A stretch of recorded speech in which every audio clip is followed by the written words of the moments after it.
Welcome to World Class Bullshitters, the epitome of pop culture. I'm your host, Jeff Hicks, and tonight, folks, we're going to have a show in just a moment, but due to some technical difficulties, we're waiting on Nick. So instead of just making you guys wait and killing the buzz, we're here to have some fun. Now, Pete's going to be filling in for Kendo tonight because it's his wife's birthday, and as we always say on the channel, family comes first. So, folks, we're not really technically starting. We're not going to do our introductions. We're going to wait till Nick gets here. That way, when I edit the video later, it'll all be in the right order. But here we are in the live stream version. So, folks, what is up? Hail to everybody out in the chat. Let's say hello to everyone like Aurora Uplinks, Joseph Bianowicz, Michael Feshkins, Mario, Clone Geek, Etep, Keely. There's Father O'Malley, Dean, Keely Chow. Lots of people are in here tonight, folks. Thanatos. Folks, we're here to have some fun tonight. Tonight is episode 391. Yes, Aurora Uplinks, just in the nick of time, folks. We got a lot of stuff to talk about tonight. Apparently, there's a new YouTube setup you guys aren't too fond of. I got to use more YouTube to even see the setup, so I'm a little late to the party. But people, we wait to start tonight's show properly. Hey, Ben, man.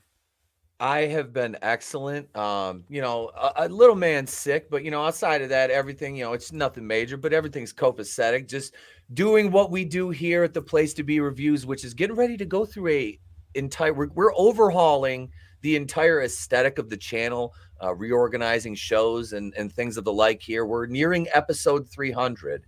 Nice. And we are about 5 episodes away after this coming Monday. And I have to say, and I've told you this off air, and I'll say this on air, Jeff was the reason I got back into YouTube, because I was YouTubing in about 06, right around when the platform started for a few years. Was professional wrestling and life, and just kind of got away from it. I listened to this guy every morning when I started staying home with my son, and I'm like, good morning pop culture. He is so excited to meet you guys at Horror Hound. Because he's coming with me. So I said, when you run up to Jeff, I said, when we see him, what are you going to say? And he's like, I'm going to say, welcome to World Class Bullshitters. Because he's been saying that since he was 3 years old. But Yes! it's a pleasure. It's a pleasure to be here, man. As always, filling in for Coach Kendo. Hail this chat. I see some familiar names in the chat, some not so familiar names, but welcome. Hello. I'll shut up now and just toss it back over to Jeff, because I'm sure he's got some super chats to get to, and you want to hear the boss, not me. Well, you know what? We'll get to those in just a moment. Say hi to everybody out there as well. Folks, I'm excited for all the new growth we've been having lately. It's continued growth ever since I came back to Ohio. The train keeps on rolling. So, WCBs keeps going in the right direction. Folks, this past week, we've given you a couple pieces of new content, and it's more than usual as we continue to up the amount that we put out there, because this is our big change. It's like that stupid commercial you see. Go away a month, come back rebranded. Well, here we go. We're rebranded. I'm even going to do a new logo down the road. I got the whole style planned out. It'll be cool. But I digress. Folks, we got some Madam Web stuff to talk about. We're not going to really harp on Madam Web. It's not really going to be... there's some fun stuff to talk about, because allegedly, though, Madam Web is like copyright infringement of another movie. Now, if a studio chooses to sue them over this, that's another story. But we'll talk about it in just a little bit. Other things we're going to talk about tonight, folks, where are my show notes, so I don't have to keep trying to guess what we're going to talk about next. Aha, I did prepare.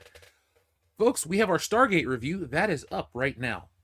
You guys can go watch it. It's the commentary. You can go listen to us, watch it, or you can watch it along with us. Now, last night, Nick and I continued our trend of our anniversaries, and we recorded a commentary for Eurotrip, the 2004 classic, which is celebrating 20 years of its life. Now, funnily enough, Nick and I were only 1 day shy of the anniversary. So you want to listen to this commentary, folks, because it's actually the genesis of some of the changes we're bringing to the channel. Now, we normally rate things on a scale of 1 to 10. That's done, okay? From now on, we have a 3-tiered system of how we rate stuff on the channel. Skip it, stream it, or physical media. That's how we're talking about these movies. So if you want to get involved, start using the vernacular. If you want to play a fuck, marry, kill style game with us and ask us films like that, there you go as well. But that's how we're going to talk about these movies. Also, too, because they're comedies, and they're great comedies, means you can't make them by today's standards. So what we also have now involved in these commentaries is we're going to talk about some of these scenes you couldn't do in movies today and keep a tally. So at the end of each movie, we'll have a score assigned, and we'll figure out exactly what each number represents, but it'll be either like the number of modern day inappropriate scenes or whatever, but we're having fun with this. So don't think we're going soft and complaining, I'm offended. No. We're kind of lamenting the fact that you can't make half the jokes that you did in Eurotrip, which I don't even think Eurotrip's that hardcore of a comedy. Like, it's a good one. It's definitely an R-rated comedy, but it is not by any stretch of the imagination like a hardcore, mean-spirited, or like really raw. It's got some stuff in it, but it's not over the top, like in a bad way. Plus, it's got Scotty Doesn't Know. But folks, if you want to hear that, go over to Patreon right now and check it out. It's going to be available. The Eurotrip will be available this weekend. Stargate is up now. So I have never seen that movie. Eurotrip never or seen Stargate? Eurotrip. I've never seen either. Never seen either of them. I don't think I've ever seen Stargate. I know I've never seen Eurotrip because everybody makes that the Scotty doesn't know. Scotty reference. doesn't know. I had to look it up, honestly. Like I said, never seen the movie, and I'm like, oh, his girlfriend's banging Matt Damon. Okay. I'm like, all right. And yeah, okay. I'm like, I get it. All right. But no, I never seen the movie. Let me see if the link's still live. I'll send it to you. Okay. Yeah, I've never seen it. Now, if you can find it, get the unrated cut, because it's one of those movies where the unrated cut is that much better. Like, it's great as it is, but the unrated cut, because the thing is, we did the commentary on the original theatrical cut since that's more widely available to the audience. But when you watch the post-credit sequences, it shows all these scenes, and you're just like, wait a second, these are normally in the movie. Because Nick and I was quoting shit that never was said in the movie. Here, I have the unrated cut committed to memory. So, folks, I love Eurotrip. It's one of those movies that I didn't even realize I absolutely loved. It's going to be in like a top 25 now. It's kind of up there with Austin Powers, The Spy Who Shagged Me. One of those movies where it's like, I haven't watched it in over a decade, and then I watch it, I remember every line of dialogue, every inflection, everything, and I go, this is one of those movies I love, and I got to keep getting back into it. So if you want to hear more about Eurotrip, my trip to Europe this summer, I saw the movie, Catholic school bullshit. It was a fun commentary. We went an extra 30 minutes after the movie. But again, folks, you can watch the film with us over on Patreon at the video tier, which is $10 a month, which we know things are tight. We're not asking anything that you can't do. But if you can do it, it helps the channel, it helps us grow, and it gives you bonus stuff. And there's going to be a lot more bonus stuff coming this Saturday. Kendo and I are getting together for another recording session. So if you guys like me one-on-one with other bullshitters, that's a place to get that over on Patreon. And then we'll be integrating some of this, commentaries and stuff to other platforms, some of the older stuff. So be on the lookout. We might give you guys a teaser of what you get on Patreon, like our legendary Ghostbusters where Nick passes out. That's the was it a drunk stream? Oh god, it was one of the first drunk. Well, not one of the first, but it was the first big one.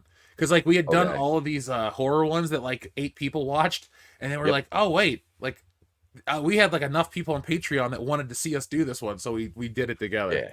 On Patreon. We've been watching the Andy Sedaris movies.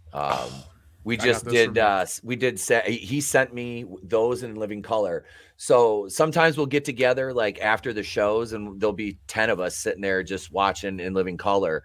Or like I said, sometimes it's like Wednesday nights because I'm getting ready to change up Wednesday nights. It's like I'll cancel Holy Shit News, and it's like screw it. We're watching. It's Lethal Ladies night tonight. Well, and it's like we're going chronologically. So we just watched Savage Beach, Picasso Trigger before that. Yeah, so I think we're about 4 deep now. So nice. I love those movies. I do. They're fantastic. And Nick was awesome. That was kind of my Christmas present from Nick. So I'm like, I got to bring him something special, the Horror Hound. Yeah, he gave me the same thing, same yellow flash drive. Yep. Nick's our boy. He'll be here in a minute, folks. Right His there. Computer, yep, exactly. Mine's on another table. I can't reach it right now, but yeah, it's exactly that. All right, so to make the audience not have to wait, guys, here's some fun interactive stuff. And by the way, folks, we're playing a game too tonight where it's kind of like a choose your own adventure, like weird naughty Star Wars thing we found that's hilarious. But we're gonna play some of it here and some of it in other places that include Rumble, which aren't behind a paywall, because you can't really say some of the crap on YouTube without getting like slapped with a hardcore rating, because this is a really funny story and funny game, but we want to make sure it's whatever. I don't give a shit. We want to do this for you guys, so whatever. But Adam Wofford, thank you very much for our first super chat of the night. It's a very generous one. Thank you. He says, so a fun fact. At one time, Pepsi had the third largest fleet of warships in the world. They brought almost all of the USSR military vessels before giving them to the U.S. Just thunk if they kept them. The good ship Pepsi. What would, like, I guess they could just take Pepsi all over the world with their warships. Like, isn't that the most bitchin' fleet? Like, fuck bottling plants around the world. Pepsi blows their money and just sends out fleets of people. Like, here come the Pepsis. Here comes the Pepsi, the USS Pepsi fleet. It's the taste of a new generation. Yeah, and it's the thing that kills the villain in Madam Web.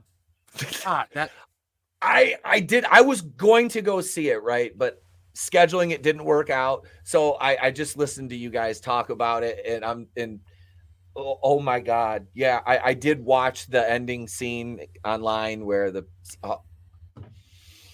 this thing makes Morbius look like just Oscar material. It really does. I gotta stress this again. It's so bad it's good. I loved this. I loved the experience I had. It was not a good movie, but like, just go in knowing it's poorly made and stupid, and Sony clearly abandoned it, and you're gonna have a good time. Like, if you're lucky like me, I got my own movie theater. I was just sitting around thinking to myself, seriously, is no one actually going to show up to this fucking movie? And I couldn't stop cackling at the terribleness of this film. I know, sorry folks, that's not a real word terribleness, but I couldn't stop laughing at my situation. So folks, if you want to hear all of that and see all of that, you can do three things. You can go back and listen to last week's podcast. You can go back and check out the Madam Web review video, which I do have footage of said theater, or you can follow our shorts and check us out, or I made a very special short of me experiencing my own Madam Web screening. You know, Cincinnati is a big city. We got a couple million if you count, well, when you do the greater Cincinnati area, it's a big city. Teams are all right. No one was here, and that was awesome. So I felt like a king for a day. Thank you, Madam Web. You made my comic book heart beat. You sat in an empty theater there. Like, I thought it was bad going to see Charlie's Angels when there was 5 people in the theater on opening night when I went, because I lost a bet. I had to go review it. And 5 people in the theater, and 3 out of 5 were men. Speaking of manly men, it's Nick. God, I hate my computer so much. There you this go. Damn thing didn't want to work, and then I realized it wasn't my computer. It was my router. Oh, well, technology is not our friend tonight, folks. Yeah, I had to be the Indian IT guy for 5 minutes. That was fun. Did you unplug it and plug it back? Yes, I did. Yes, I did that. I unplugged it and plugged it back in. I restarted. I called the company, and it was the fucking router. So now, Nick, the way I did stuff is I actually didn't do our introduction, so we'll do in a second as I'm going to do our introductions. The audience is... Here's the thing, folks. You're on YouTube with us tonight. You get to do this live and fun. So we're going to restart it in just a second. That way, when I upload the podcast proper, I don't have to try to go, oh, hey, let's introduce Nick. It sounds like it never happened. Yeah. Once again, sorry about that. My computer was just being a dick. Buddy, you don't have to apologize. Believe me, I've had times where we're about to go live and it goes restarting. 1 of 3 updates, 2%. 5%, and you just sit and you wait and you're so angry, but you literally can't do anything. So, why the fuck am I gonna get mad? It's it's a thing. It's terrible. Now, folks in the chat, we can start this show off right now if you do one thing, 2 actually, because I'm sorry, we're like one of those old aerobics videos. Come on, 3 more. And you do the 3, 5 more. Come on, 6 more. Come on, you got this. Keep running. My God, I do miss those old aerobic videos. They were fun. They were good. Yeah, like the one the guy was watching in Friday the 13th, where Hunter's yeah. God, dude, that was that was funny. I think I think they had that on Showtime or HBO during the breaks. I think that was a thing. That's a real one. Yeah, I think it's a real one. Yeah. Now, folks, the 2 things you can do right now to help us get the show started: 1, make sure that thumbs up is hit. Good night. You can see me on camera, so there's that thumbs up. And press 1 in the chat if you want us to start right now. Let's get some energy rolling in this show tonight, folks. We are world-class watchers, after all. The epitome of pop culture. We're not just, some dicks in the yard. No. Some dicks in the yard. Okay, I know what the problem is. Let me turn that off. Okay, good. Like that fucking... I have a light on my camera. You look like footage of the FBI raiding a building. You're just like, I was gonna say it looks like CNN lighting Nick's skin. Yeah. There we go. We got some ones in the chat. Oh, we got them. God. We got them from Keely Chow and D. Pensac and Ritasaurus. Yeah, make sure if you guys can, if you're on Twitter or Facebook or whatever, make sure you're sharing the show as well, please. We want to get as many people watching as we can because we're live now. We're actually on camera. Where there's no longer those weird fucking animated pictures of us anymore. So yeah. Yeah, we don't have those. Those will never show up again, Nick. Those will never, ever, ever, ever, ever show up again. No, I'm not saying they won't show up. I'm just saying we're using those way less. You know. Yeah, like 99% less. I'm gonna do it this way. Change up my shirt and jacket each time. I got a new jacket now, so let's be honest. I've had a new jacket for a while. I just didn't wear it yet. So there we go. Who cares? Anyway, we got a lot of ones. Let's start this show off with a bang. So let's start it off like we always do.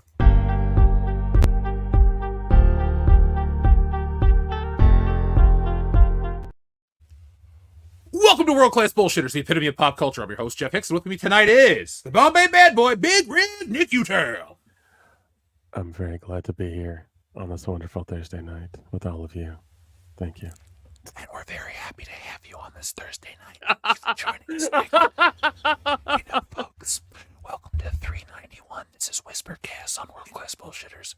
Today we're going to be talking about Madam Web, Star Wars, the sexy game, a whole lot more. And we're also going to give you our review and recipe for Nick's wonderful cucumber salad. It's a bright, refreshing dish that goes great with barbecue this summer season. Also, folks, let's introduce the man down there, all the way from the Place to Be Reviews, E. Tepekoyan. It is I, it is he, it is me, P.E.E. Tepekoyan from the Place to Be Reviews. Right back here on World Class Bullshitters with all of yous. Thank you for having me, Nick. And Jeff, it is great to be here with you gentlemen this evening. As always, I'm ecstatic to be playing the role of Coach Kendo this evening as I spell him come off the bench. Yeah, I mean, we always journeyman. We always need a white for the credit score, you know. So all right. Yeah. Does it matter that I play with dreidels? No. Okay. It helps. All right. It's a net positive. So, folks. Oh God, they know. Oh, we're always watching. Just bring the bagels and lots. That's pretty much it. You know. I can do that. Ooh, yeah. I make killer latkes. Oh shit, dude! Don't even get me started. We're already starting with the food. It's the first couple of minutes. We're already on Food Talk 2024. So, folks, I guess I got to become like Guy Fieri. Well, what can our food stores be like? White Castle restaurants? I'm going to go across the country and review which White Castle's less shitty. Man, I don't know. But wait, hold on. Speaking of food, you came up with an idea a little bit ago. I don't know if people would like this idea, but it was me making either cocktails from famous movies or famous movies as cocktails. I think you found a book about it or something. You wanted to. Yeah, we're gonna do that. Let's turn this because I mean, if I gotta set up my cameras and make cocktails in front of the fucking in my place, I have no problem doing that.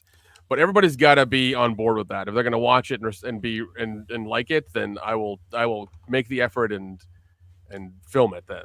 So yeah, I got no problem. There we go.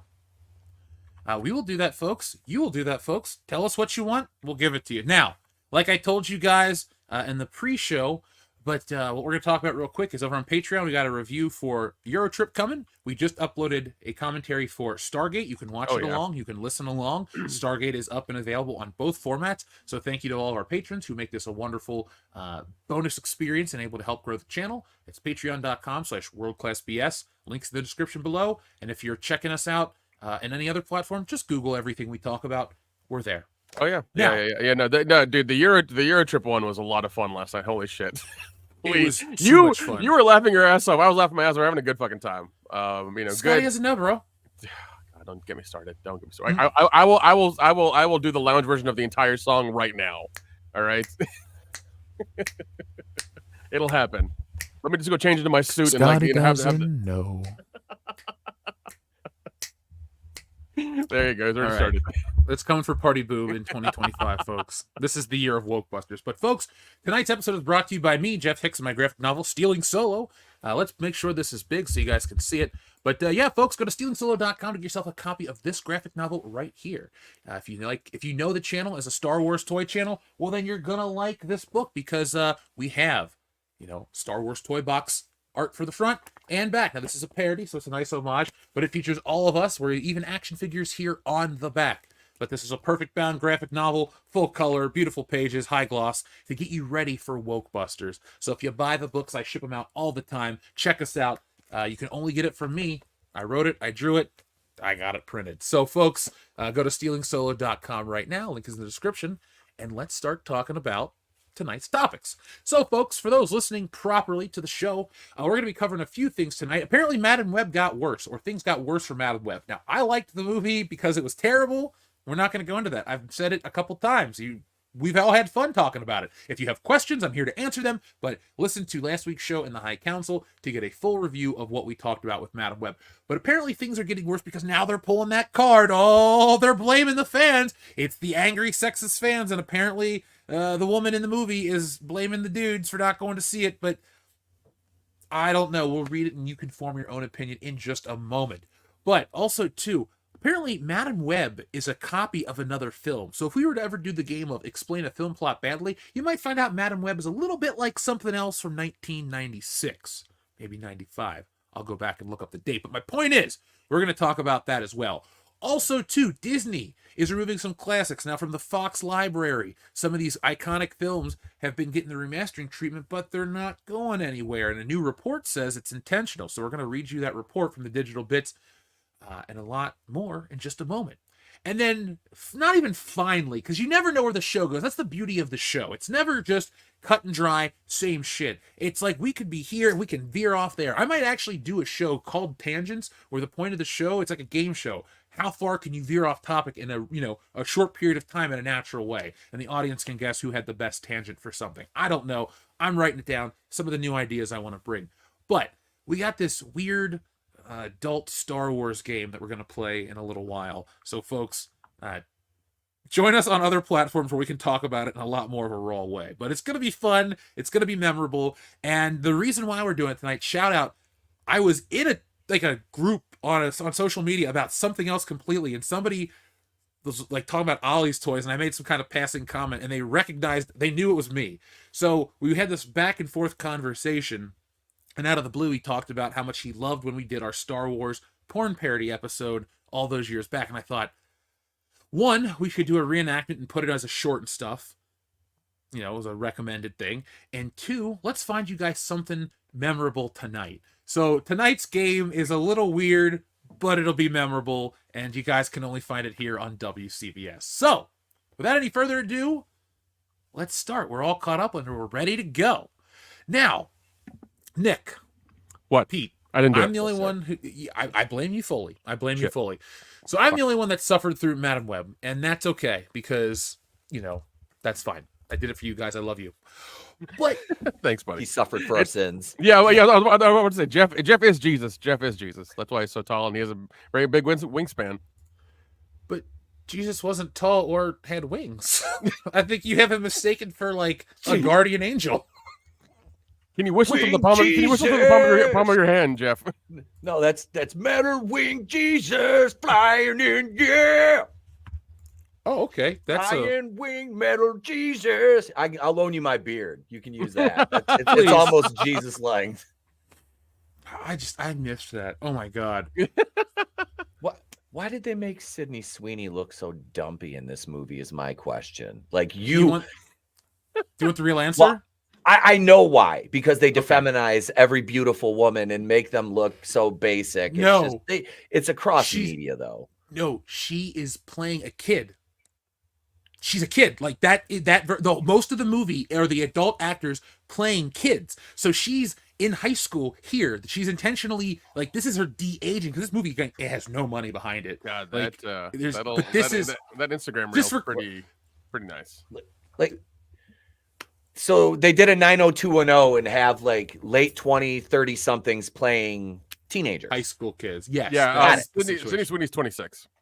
Okay. So well beyond high school age. And there's no way you could look at her and be like, she's in high school, like, ever. Like, no. I teach 6th through 8th grade, and I have I've had older students that are in high school that come back and say, no, they're not. There's no, that's not, no, that's ridiculous. Just as it was in the 90s when they did it the first time. Oh yeah, of course. Oh, apparently she played a high schooler in Euphoria. I didn't know. I've never seen Euphoria either. Yeah, nobody in their right mind would watch Euphoria. Like it's just like very. It reminds from what I've heard about the show. It's like Requiem for a Dream, the show, just for 3 seasons. And that movie fucked me up, and I will never watch anything that like is like that because it's too much like negative bad bullshit to watch like in a fucking time. It's just I can't do it.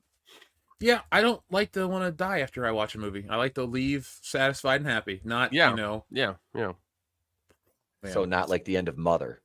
Oh God. That was not like Mother at all. Not like Mother at all. Like if I wanted to see Darren Aronofsky jerk off and waste $40 million, I'll go to his house. Okay. Nick, is this what you were trying to have me show? No, I didn't want you to show it. It was for you and No, I did. I wanted to see it. I'm just saying, Give me a click. It's on Instagram. That's Yeah. the same. Like it's the same level of acceptability as YouTube. We're not, Okay, good. I was making sure, but I was like, damn, she's hot. Like I just wanted to send something over because I looked her up on her Instagram came up, and then that post came up like in the top 1. I was like, all right, fun. My question is, why is Sydney Sweeney not playing Black Cat? Because she is a bombshell like Felicia Hardy. That's the thing. Like when they were talking about doing the Black Cat, I'm like, why are you not bringing Sydney Sweeney on this? Like they'll cast some girl that's like a plank. They'll cast like a. Well, and I love Daisy Ridley. I think she's a beautiful woman. Not acting well. I do. I think Daisy Ridley's extremely attractive, but she's Hold on a second. I actually got light. a Daisy. Well, okay. There's the action figure right here. Look. Oh my God. It's a flat board. Okay, here's my Daisy Ridley plank.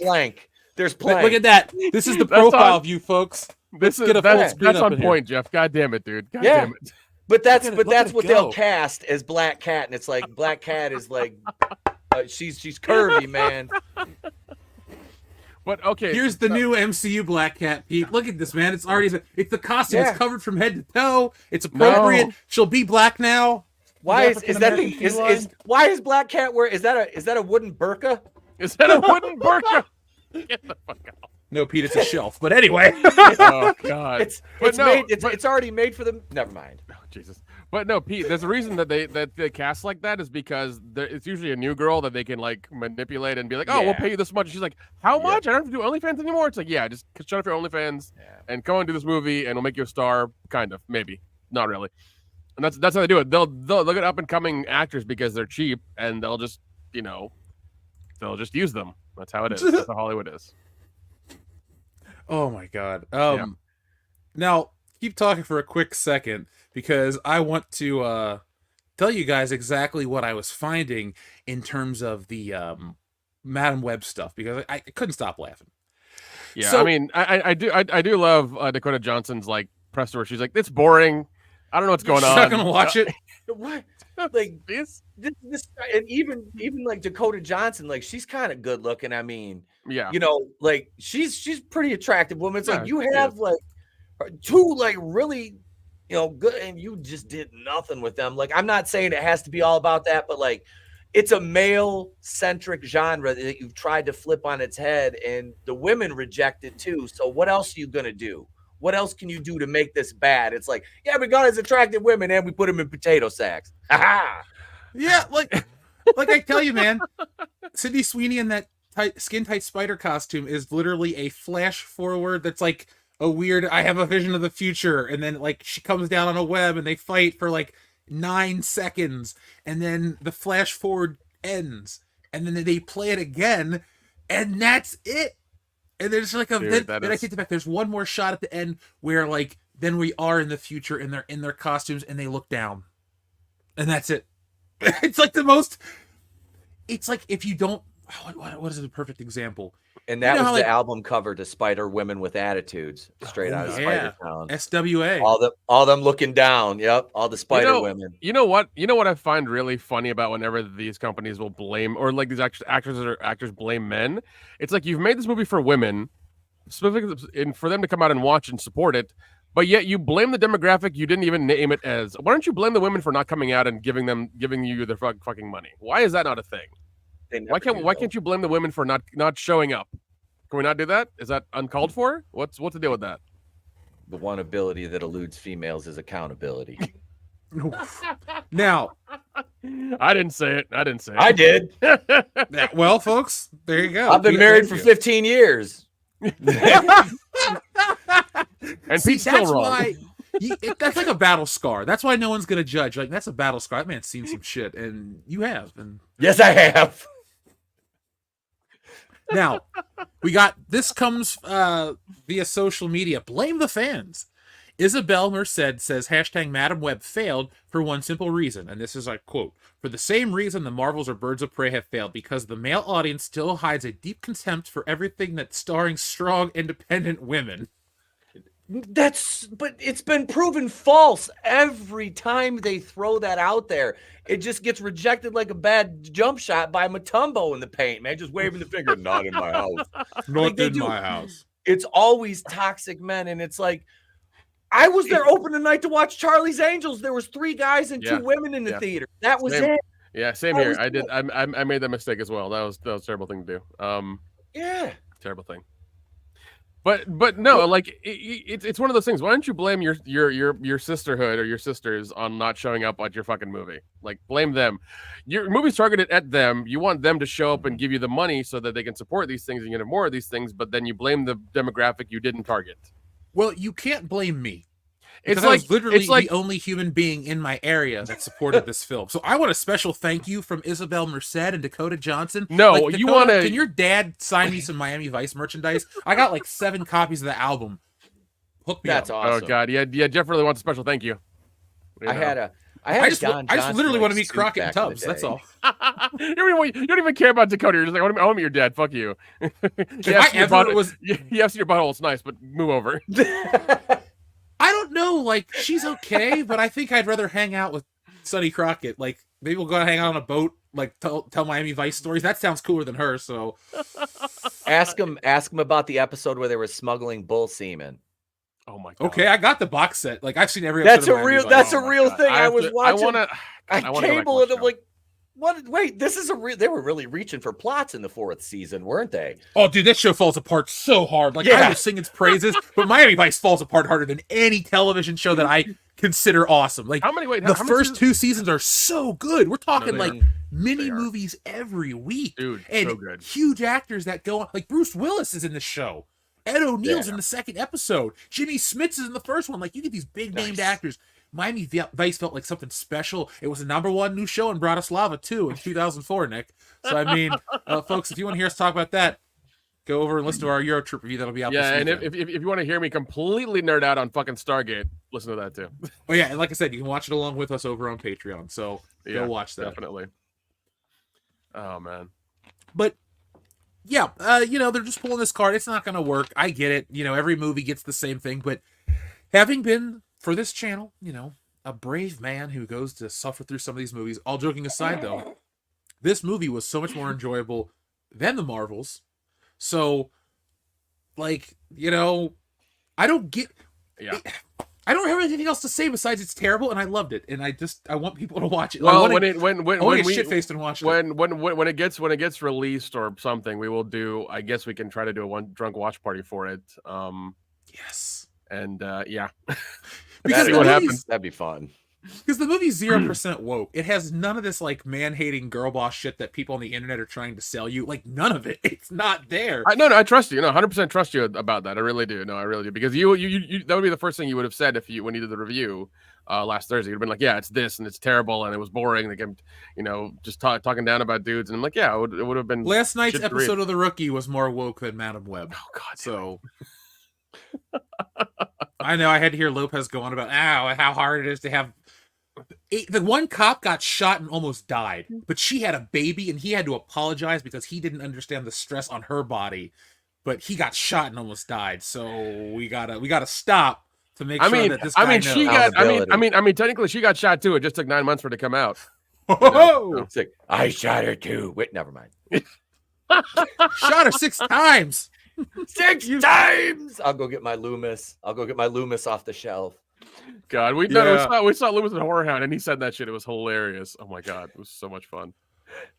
So while we're having fun with Madam Web, let's talk about how it has more in common with a famous movie than we realize. Oh God. Now, would you like to guess what movie Madam Web kind of ripped off? What year did you say? 90. Let me look up the date, because I think I said 95. It might be 96. Okay, I'm gonna. Okay, I don't think it's 95 movie. It's 95. The Craft. Okay. No, Was The no, Craft? not the Craft. that was the- fuck. It's hold on. There's one that I've seen before. Shit. Let's see. I have no idea. 95. I'm trying to go from memory here. I'm like, let's see, 95. I'll give you a hint. Come out that year. It's animated. Oh well, then shit. Okay. It comes from Disney, and it's the Goofy movie.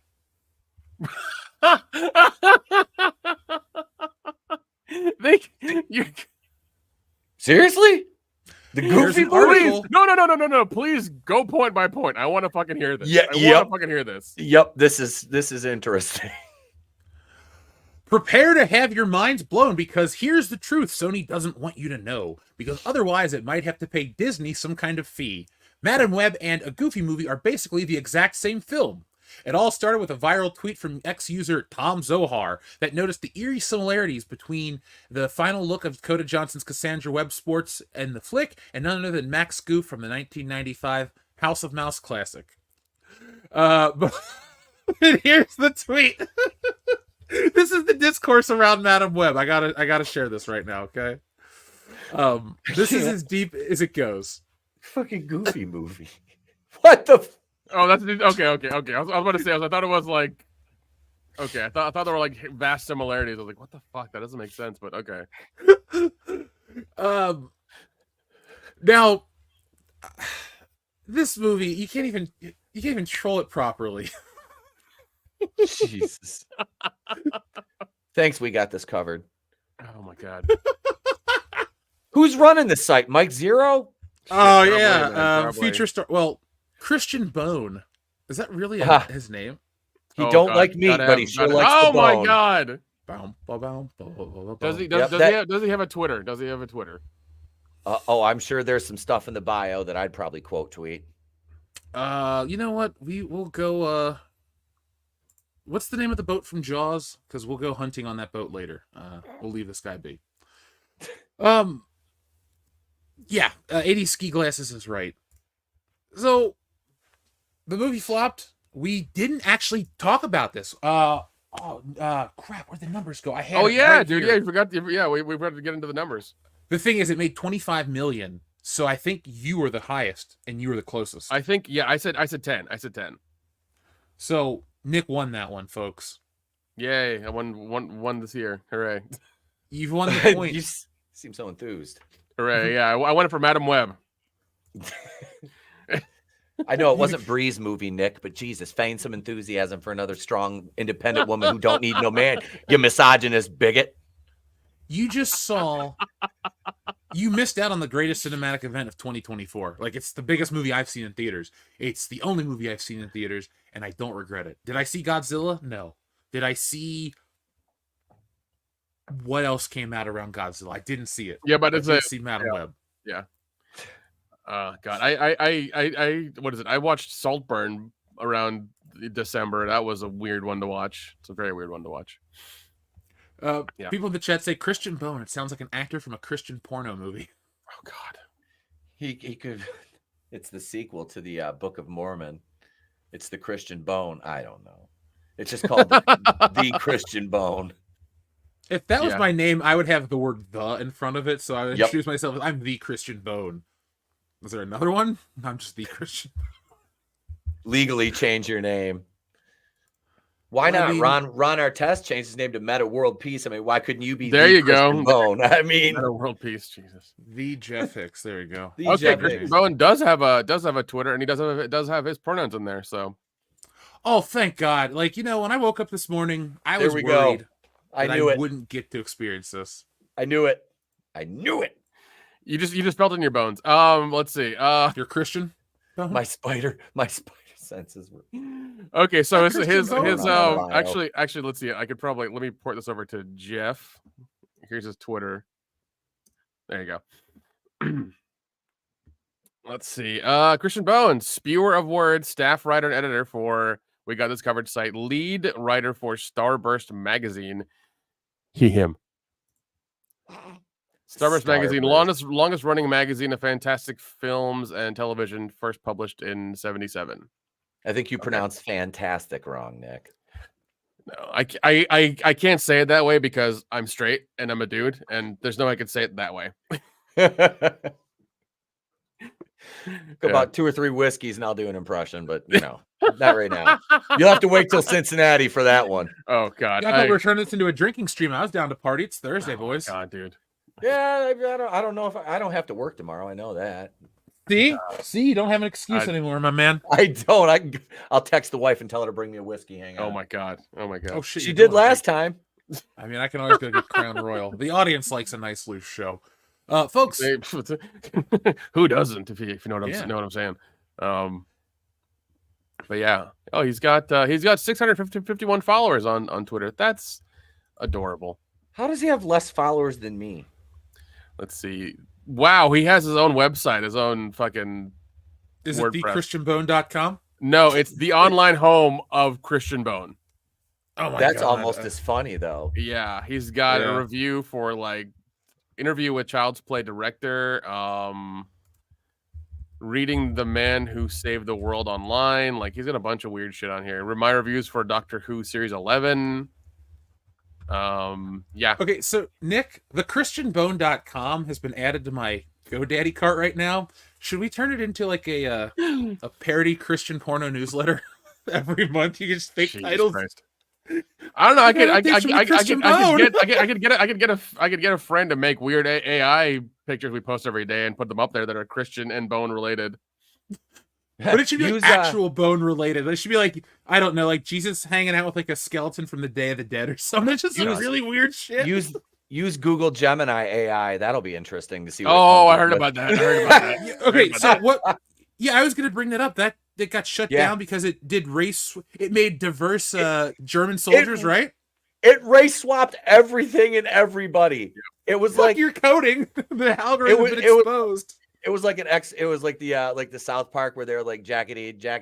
It was like blackety black. They literally made like George Washington black. I think it was. That was the one the New York Post used. I think it was for their cover. Well, was, powdered wig and everything. But yeah, they had everything. Everything was diverse down the line. There was no Vikings. They were. Like that, it was basically like Netflix was running the AI. You know what? They probably programmed the AI to be woke, and it was too woke. Yeah, maybe you should just keep this shit out of like existing. Well, and another thing that happened recently as well is that I think it was yesterday that ChatGPT had like gibberish that if you typed in stuff, it would just give you like nonsense all of a sudden. Like it broke too. So either these things our phones went down, right? Yeah. So either something's happening with AI or like China's trying to really fuck us over. Yeah. Maybe, hey, folks, if anything's happening, stay tuned because we'll keep you entertained the whole time. Yeah. I don't know how we're gonna get up the next episode of The World Ends, but have your ham radios tuned to 66.6.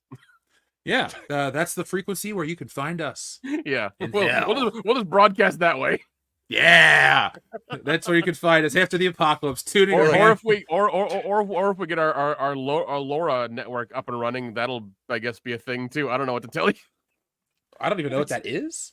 People are gonna be watching. Don't worry about it, Jeff. Jumping out of foxholes, shooting at dystopian warriors of the wasteland. And tonight on the box office, pop, got him. I'm good. All right, and we'll be right back after these messages. Pop. I need support over here. We're calling in an airstrike. All right. Today's video has been brought to you by me, Jeff Hicks, my new graphic novel, Stealing Solo. Just cut right in from that. People are like, what the hell is this? Is this real? Yeah, it's real. Oh, God. Well, I mean, we'll deliver during the apocalypse. What's really weird is that after this big cell phone thing happened, people are saying, "Oh, it's that it happened in the movie It's happening in the movie Civil War that's Like the coming out Marvel May." one? But Oh, no. Sorry.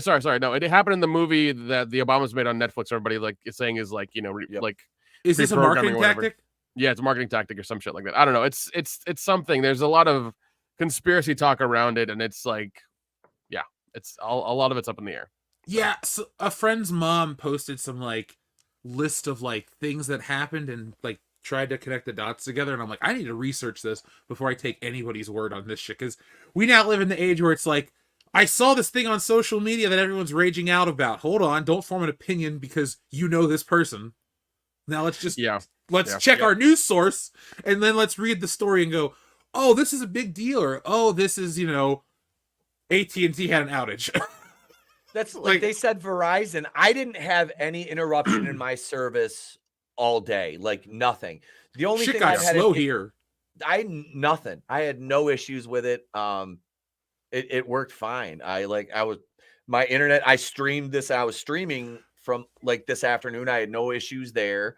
But yeah, that's when we started out, and I thought my audio was bad, and Jeff was like, "No, it was me." I'm running upstairs to grab other headphones, throwing my earbuds. Oh God. I was like, "No, it was me." I'm like, "Oh, okay." Yeah. No.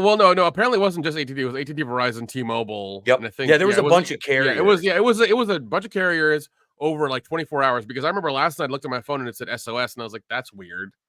And I have AT&T, and what that means is that like there's no phone signal. You're just on like a satellite. You're on the satellite network. If you call or need SOS, it'll shoot to the satellite and get somebody to rescue you or whatever. That's what it is. Isn't that kind of fucking weird? It's like we're just like that little bit of a step from like everything just being fucked. Like you're fucked. Oh yeah. Years ago, you had everything built in. You're like, oh man, our phones or something went down. Our internet went down. Well, we still have the phone line. Everyone's got a phone. Yep. Oh man, like the power went out, but the phone still works. How? I don't know how that worked, but it did. Like whatever.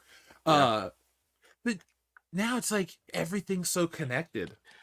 Yeah, well, I mean, luckily with like a lot of voice over IP apps like WhatsApp and things like that, you can just download it off the internet and call your friends or do voice chats or video chats with that. So we still have the internet. I still had the internet and it was fine. So you can still communicate if you really needed to. But if everything, like you said, it's just a small amount. If that goes down, we're kind of fucked. Like I couldn't contact you. I don't know your address off the top of my head. I can't text you. If your phone goes down, I can't text you to get it. I don't know your phone number off the top of my head, so I'd have to just write shit down. But if we don't have phones that work anymore, or the internet, it's just like, I hope you're alive out there. Yeah. Like it would be like it was back in the day when you go out and you're like, I don't have a... It's like when you go out and you forget your phone, you're like, oh man, this feels weird and naked. Nah, it's just like back in the day, you're like, I'm driving across the country, I'll get a payphone. Like, those are gone. Yeah, So, that entire system is gone. It's entirely gone. There's a payphone bank by one of the grocery stores in my town, and there used to be a taco truck that sat up there. Me and the kid, my son, were up there getting tacos, and he's turned around, like, "That's a payphone. That's something you'll never see." That's why I was joking around. I joke about that, but we had a family video that we used to be able to walk to, him and I, when he was really little, and he got to go in there and run up and down the aisles and pick movies out based on the case of the DVD. There were VHSs, but yeah, so that's how he got into like the Jaws and the shark movies and stuff like that, like the Megalodon and all that crap, the Asylum type movies. But you think about now, you're talking about the phones and stuff like that going down, not being able to get a hold of each other. Like there's like a whole generation of kids that'll never like, you talk about rotary phones. Like I grew up with a phone on a cord, with a party line, where if my neighbor was on the phone, I picked that shit up, I could hear them talking. I grew up in a very like there were more cows than people. No, dude, that's legit. That's legit. And this is like, you're talking about like I remember being 16 years old, and I'm about 3 hours from Detroit, driving to Detroit to see my girlfriend. I had no cell phone. I just had a map.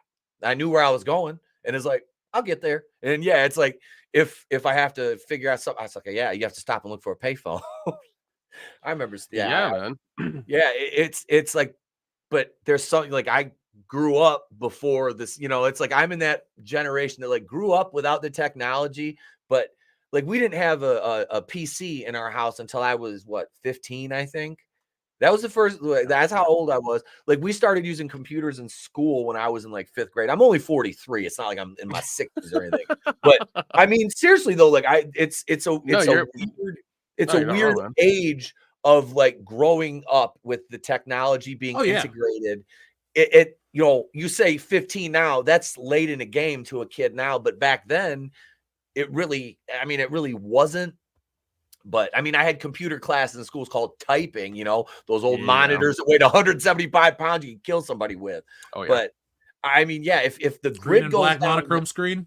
yes, sir. That's I had keyboarding on. Learn to keep your eyes off the copy on home row and all that happy horse shit. Record and tear packs and so on and so forth. But you're talking about the grid going. Yeah, we're also spread out for the most part. It's like there's like unless you're literally you're not gonna be able to communicate unless you said ham radios, CBs, things like that. I mean, but how many people have CBs now? That's true, but I mean, also I know some old houses still have like actual phone lines, but I wonder if there's a way to like if the grid goes down and phone lines might still work. Like, would you be able to call somebody using just a phone line, like somehow tapping into it or what? I don't know. I mean, that's what I guess. Yeah. Well, no, hold on, because don't the operators that go up on the phone lines, don't they have a phone that they actually just plug into the thing and they can actually call like from the pole? So isn't that a thing you can already like? Yeah, your shit sound is what I'm trying to say. Like, yeah. I like how we're trying to figure out the apocalypse. we're slowly becoming doomsday preppers. Like it's happening slowly. This is where if I had my green screen tonight, I would have the chalk. I do the John. Well, basically, Jeff, what we did was we took right here to the phone lines and then boom, we hooked this in and it went down here and I tried to make a call. Then got electrocuted. Back to you in the booth, Pat. All I know is I have several hard drives that have movies on them, so I'll be very entertained in the dystopian future. It'll be fine. Yep. I will open up my own theater. A ticket is only 2 cans of peaches, and that'll be the admission. So that's fine. I've got a generator. Would you take tomatoes? That powers. Fine, I'll take tomatoes. Yeah, that's it. You're talking about that too, because like as soon as this stupid winter is done here in Michigan, I'm doing a whole garden this year. Like, nice. Like vegetable. I grew a bunch of tomatoes and some peppers and stuff last year, some jalapenos. But yeah, I grew up with that kind of stuff, so it's like, man, it makes sense to do it now because it's so much better than the stuff that they sell you at the store with chemicals and pesticides. But I threw away like 3 bags of food yesterday. Like cereals, like garbage bags full, just shit that I'm like, I am not allowing my family to eat this anymore. We're done. Like, nice. Nope. Yeah. Wait till you buy a freeze dryer or a dehydrator. Then you're really gonna be cooking. Already have it. Oh, damn. Oh, you know.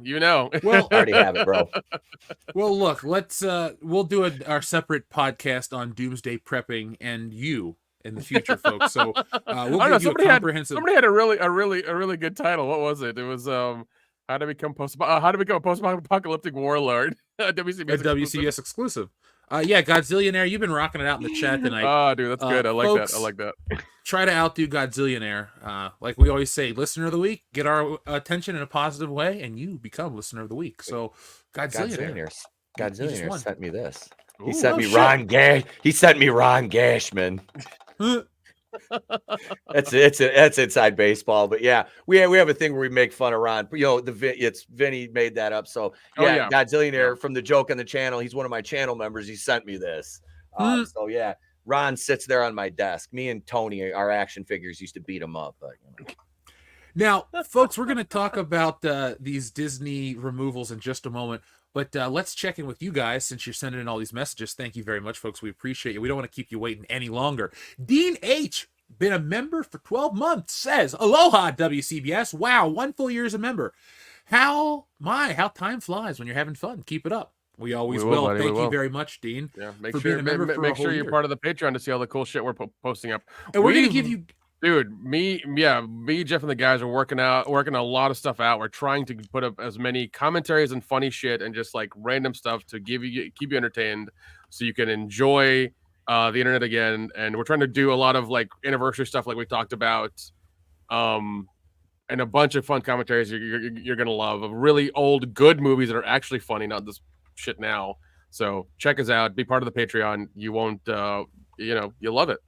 You love it. And folks, you remember you're going to get exclusive content too, so don't worry. We're going to find a way to bring you as much as we can everywhere on these exclusive extra platforms. Yeah. But remember, YouTube's membership program is beholden to YouTube rate rules, like a regular video. So it's not like because you're a member you get a leeway. But if you're a patron, you can watch movies and shit with us. So we found a couple of loopholes for Patreon, and they're working out real well. So I need to talk to you about that. We've got a new way. No, dude. We got that worked out a while ago, and we would love to help you. You. Yes.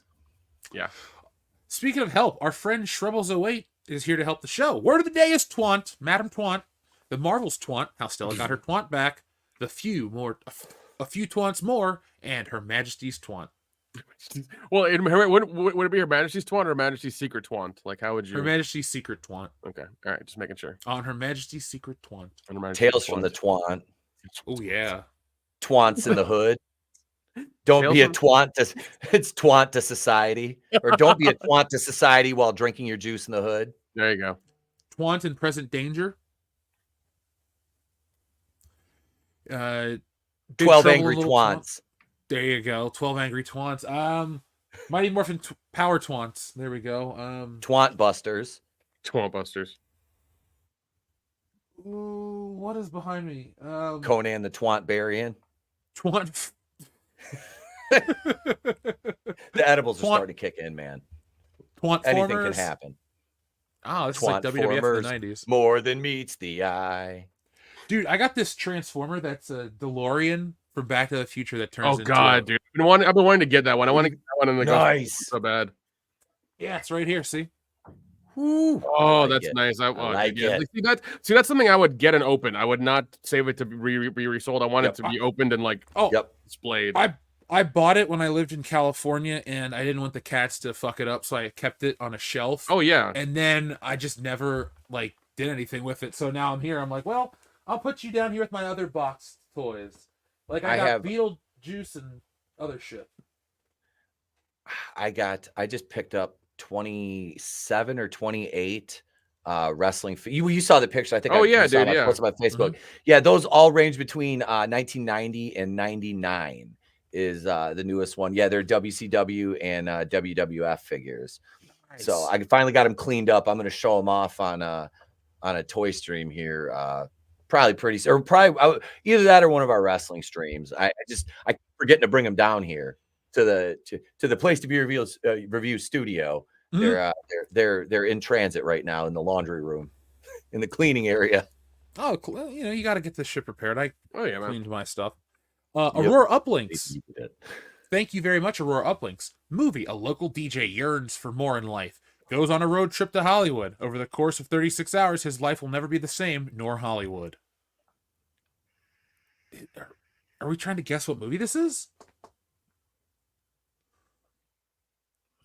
Yeah, I don't. Over the course of 36 hours, a local DJ.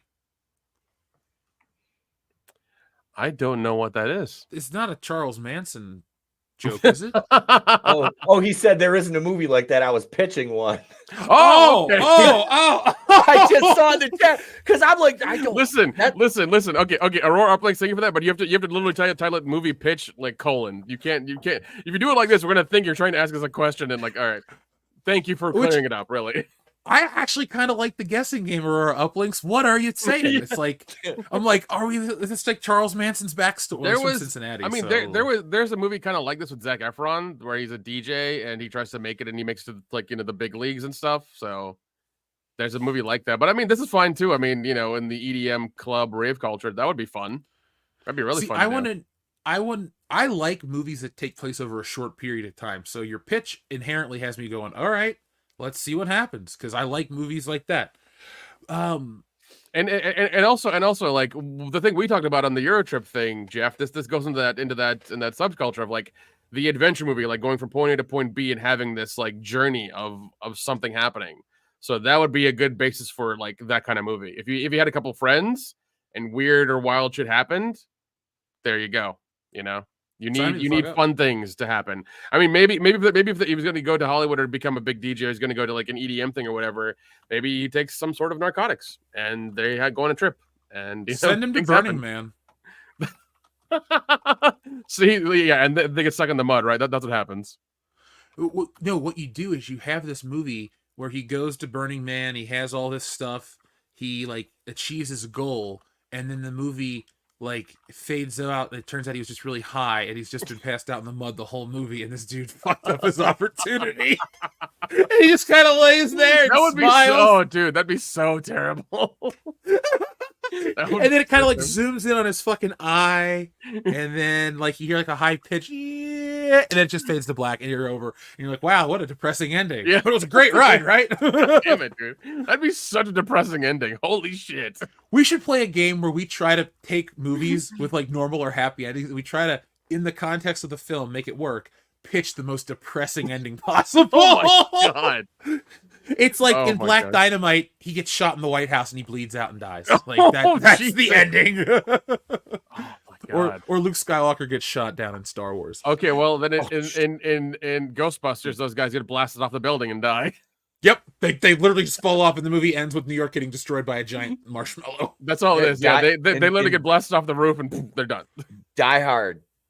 Hans Gruber shoots Bruce Willis and kills him in the finale instead of going out the window. Willis gets capped in the standoff with Gruber and Huey Lewis when he saves his life right there. Oh shit, you're right. Huey yeah. Lewis is like, "That's the power of love." Pow, and there goes Willis. He's done. I could do you one shittier. He bleeds out from the cuts on his feet and just never makes it up there. He's just too weak to go. That would be And so you just see him laying on the ground, and the camera zooms in on his eye. God damn it, man! You really just want to walking, hammer. all of a sudden he goes down, and then he just lays there and kind of just fades away. Yeah, Remember doing a movie and the ending is zooming in on somebody's eye. You know Jeff directed it. You know that's a Jeff fucking production. Written and directed by Jeff X. Sound designed by Jeff Hicks. people are just like, what the hell did I watch? One of my movies. Aurora Uplinks. Thank you very much. He says, I kind of want Star Wars movies about a crime lord who happens to be an Imperial admiral and is running a gambit to cripple the Empire and build his own. Dude, I'd watch that. First of all, that sounds amazing, and I'd want to see that, like that underworld in that universe, but they're never gonna fucking do it. They're not going to. It has to be fan made, and even then, if you do it that way, they're gonna sue you. So No, but just imagine though this story, like let's say Disney decides to do something like that. I'm of the mind anything without lightsabers and Jedi is the way to go because you've really run that into the ground and they've become these like lame superhero adjacent style characters where they're impervious to anything. They can survive everything. There are no stakes. You watch the first Star Wars movie, Luke Skywalker doesn't fight with a lightsaber. He just flies a ship and he almost dies. And it doesn't until the very last second that he's saved. And you're like, wow, that was awesome. So, I would watch yours because it would definitely get us out of that whole, oh, Darth Vader's got another apprentice. Here's what Obi-Wan was doing during the 7th day of Luke's birth. I was like, what? Who cares? Like, all this dumb shit. Like, you fucking ruined it. We got something that's going to make you love Star Wars, though. I think that's why the first season of Mandalorian works so well because there is no lightsaber. And you're at the destruction of the Empire, and you see like these dirtied up stormtroopers, and you don't know if they're loyal or not or what their deal is. Like, it was like that first season was very much like in its inception the Wild West, and it was wonderful because you didn't know where it was going, and it was really good and very well done. Everything was on point, and then they fucked it up. Well, and Giancarlo Esposito as Moff Gideon is wonky as that show got at times past season 1. Esposito is a solid. I mean, he's a great actor.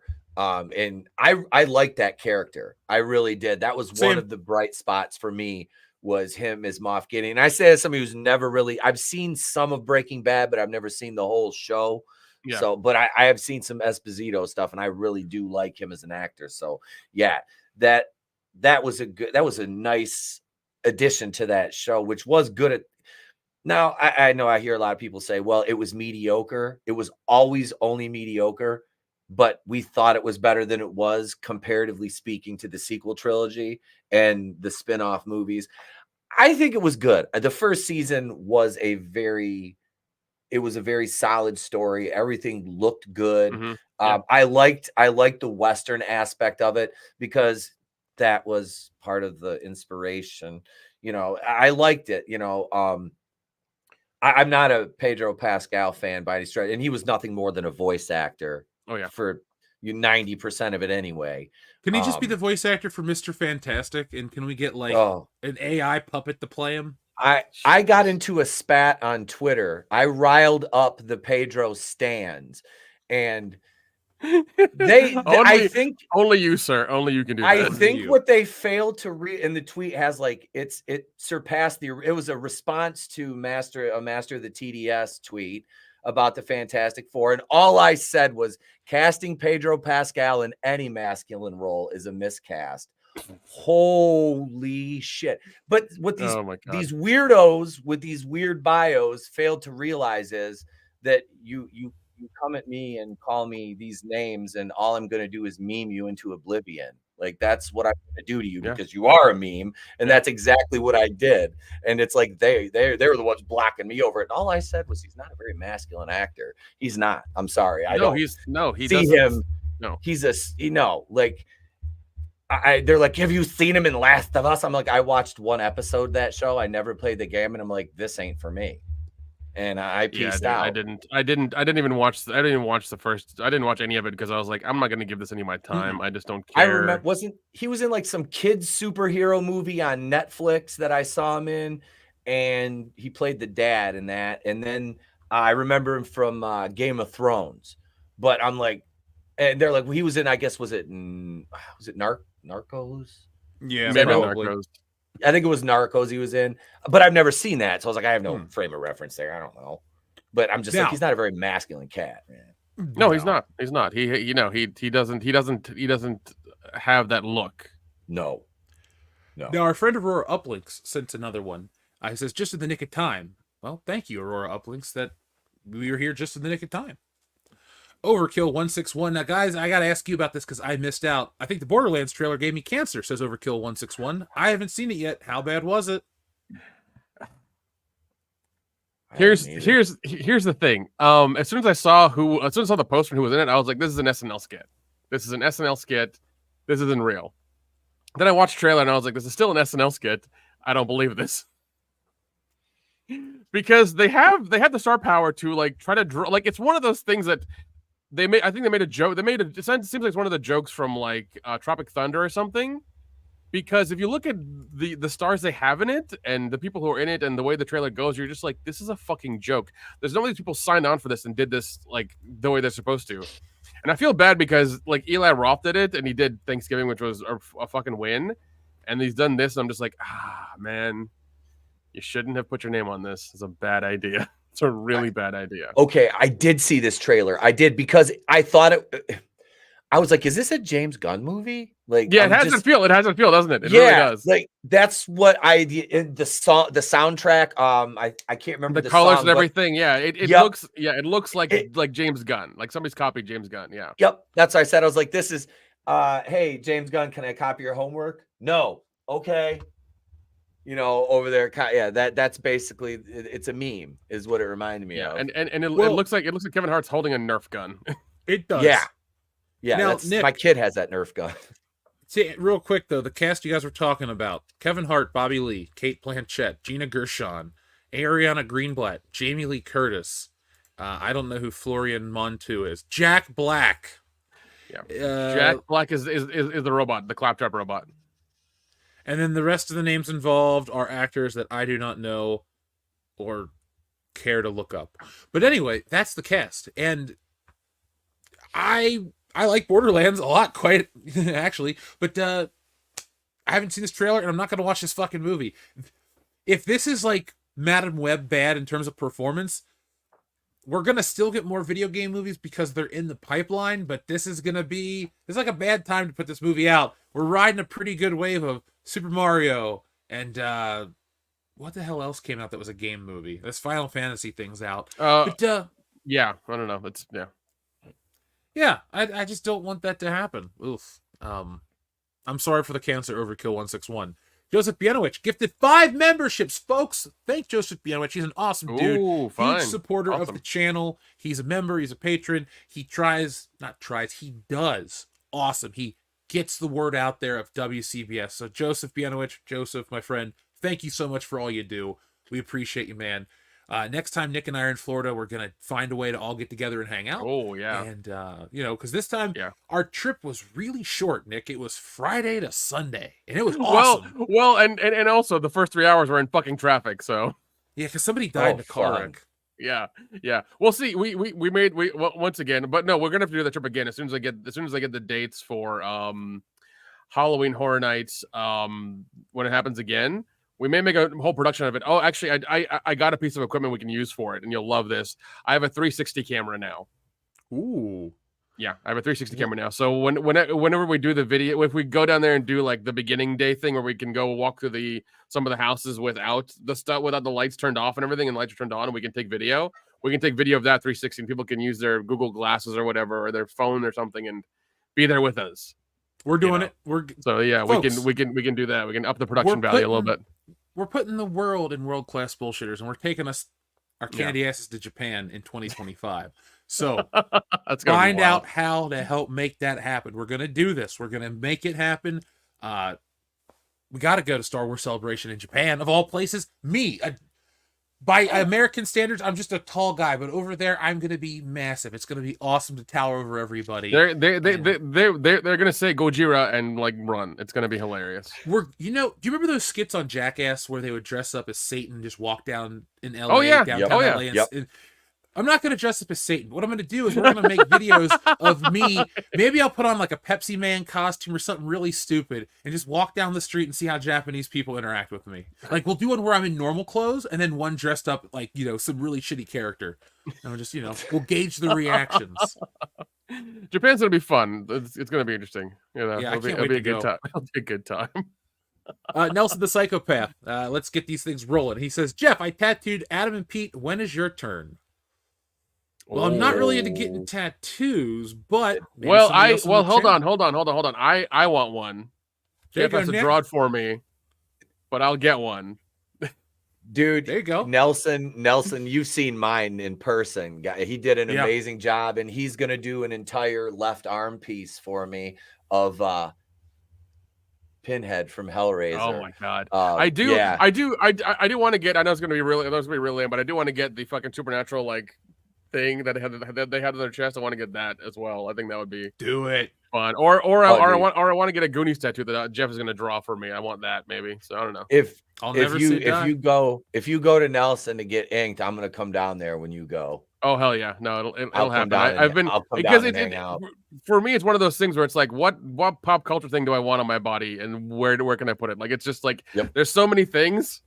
Yeah. I don't know what to get and where, and it's just it's a whole thing. So I have no idea Nick, you got body, so you got a Goonies thing here and a supernatural thing there, and a tattoo of Dion and Kendo sitting in a hot tub on your ass cheek there.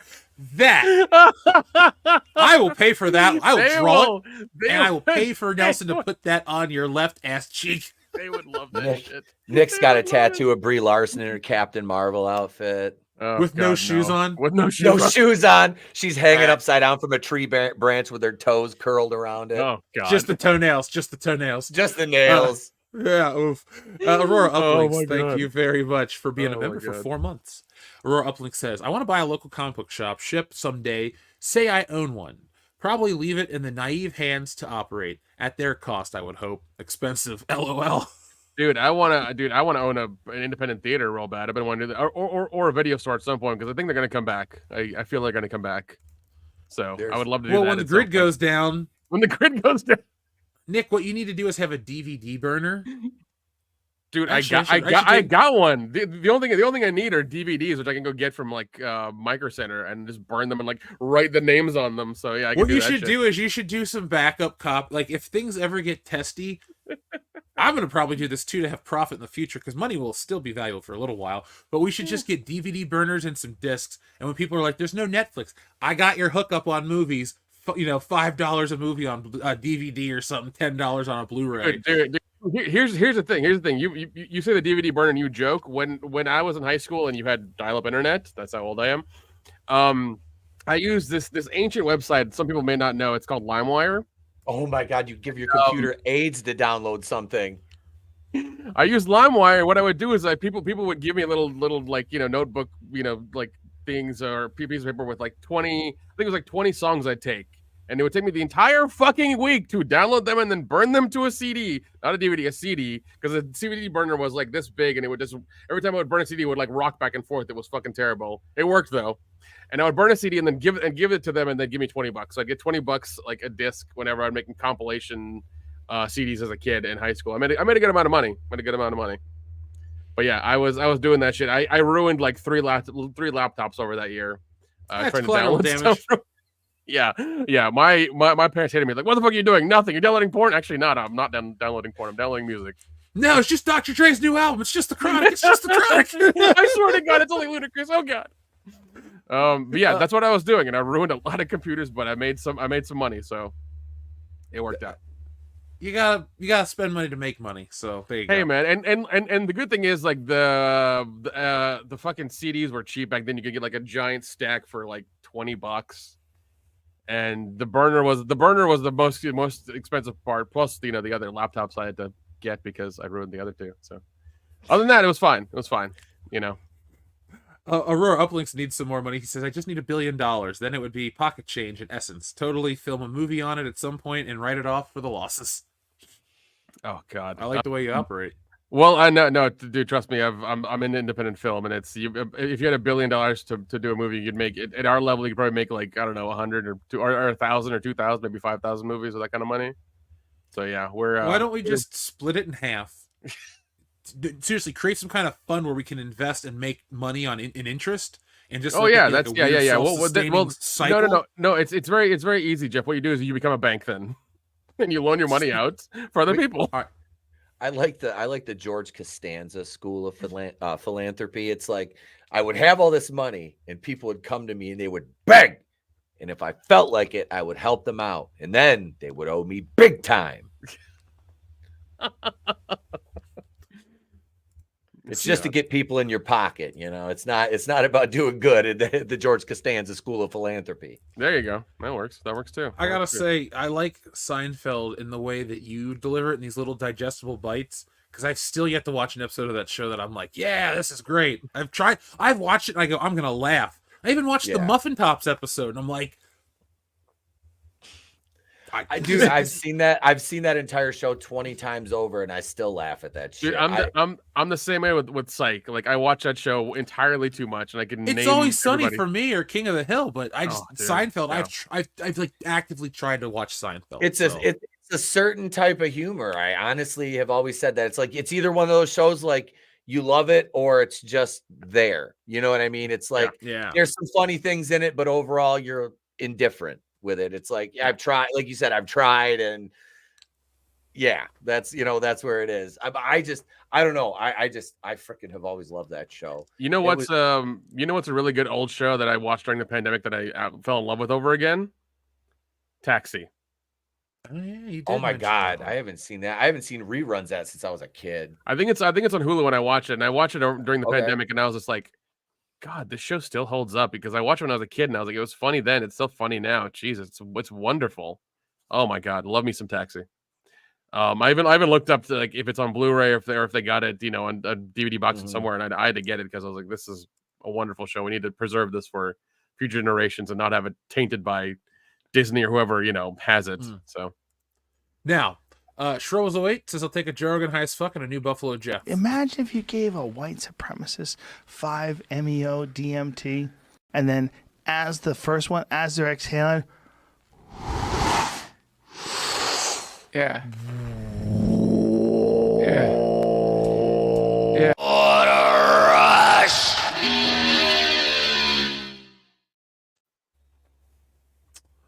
And here's your new button right here. Who's that Pokemon? It's me, your old pal Buffalo Jeff.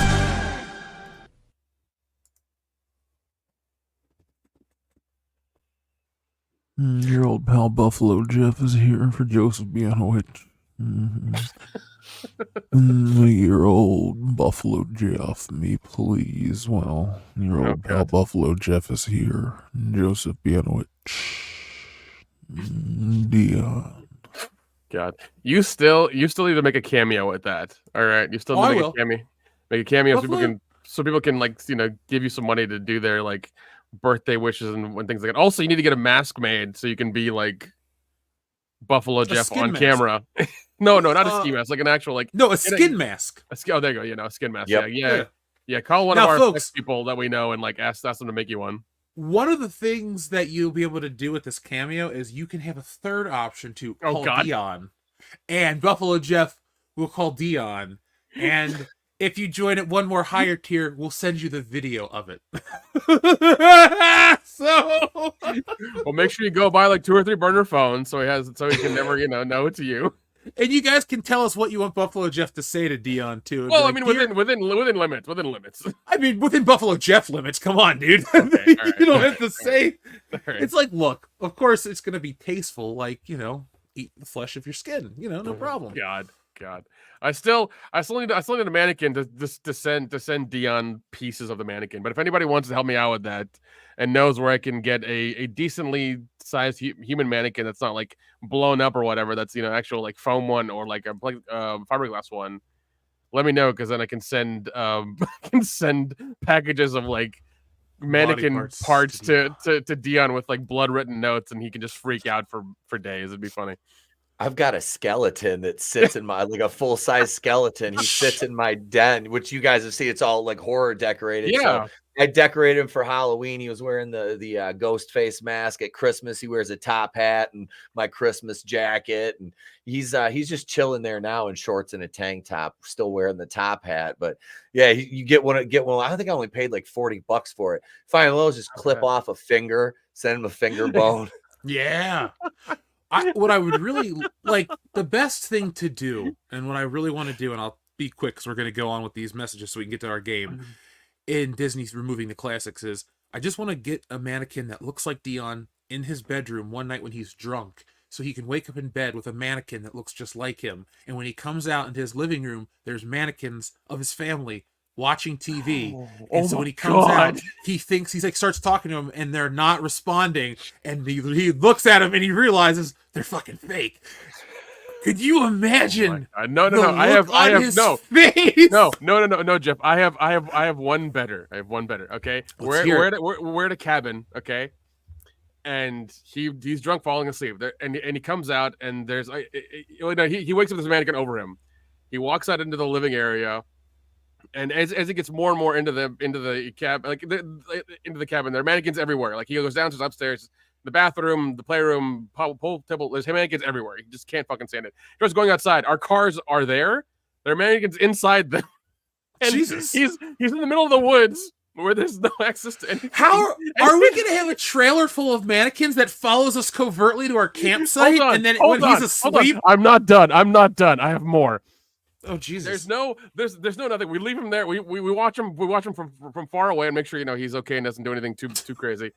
And he just goes slowly more into madness. And then like when it's quietly silent at night and he has no idea what's going on, then we sneak in and start making weird noises. And he doesn't know what the fuck's happening. He'll be like, hello, and he doesn't know if it's us or if it's an animal or what it is. And it's just constantly just fucking with him until he emotionally breaks down and cries. And then we're like, gotcha.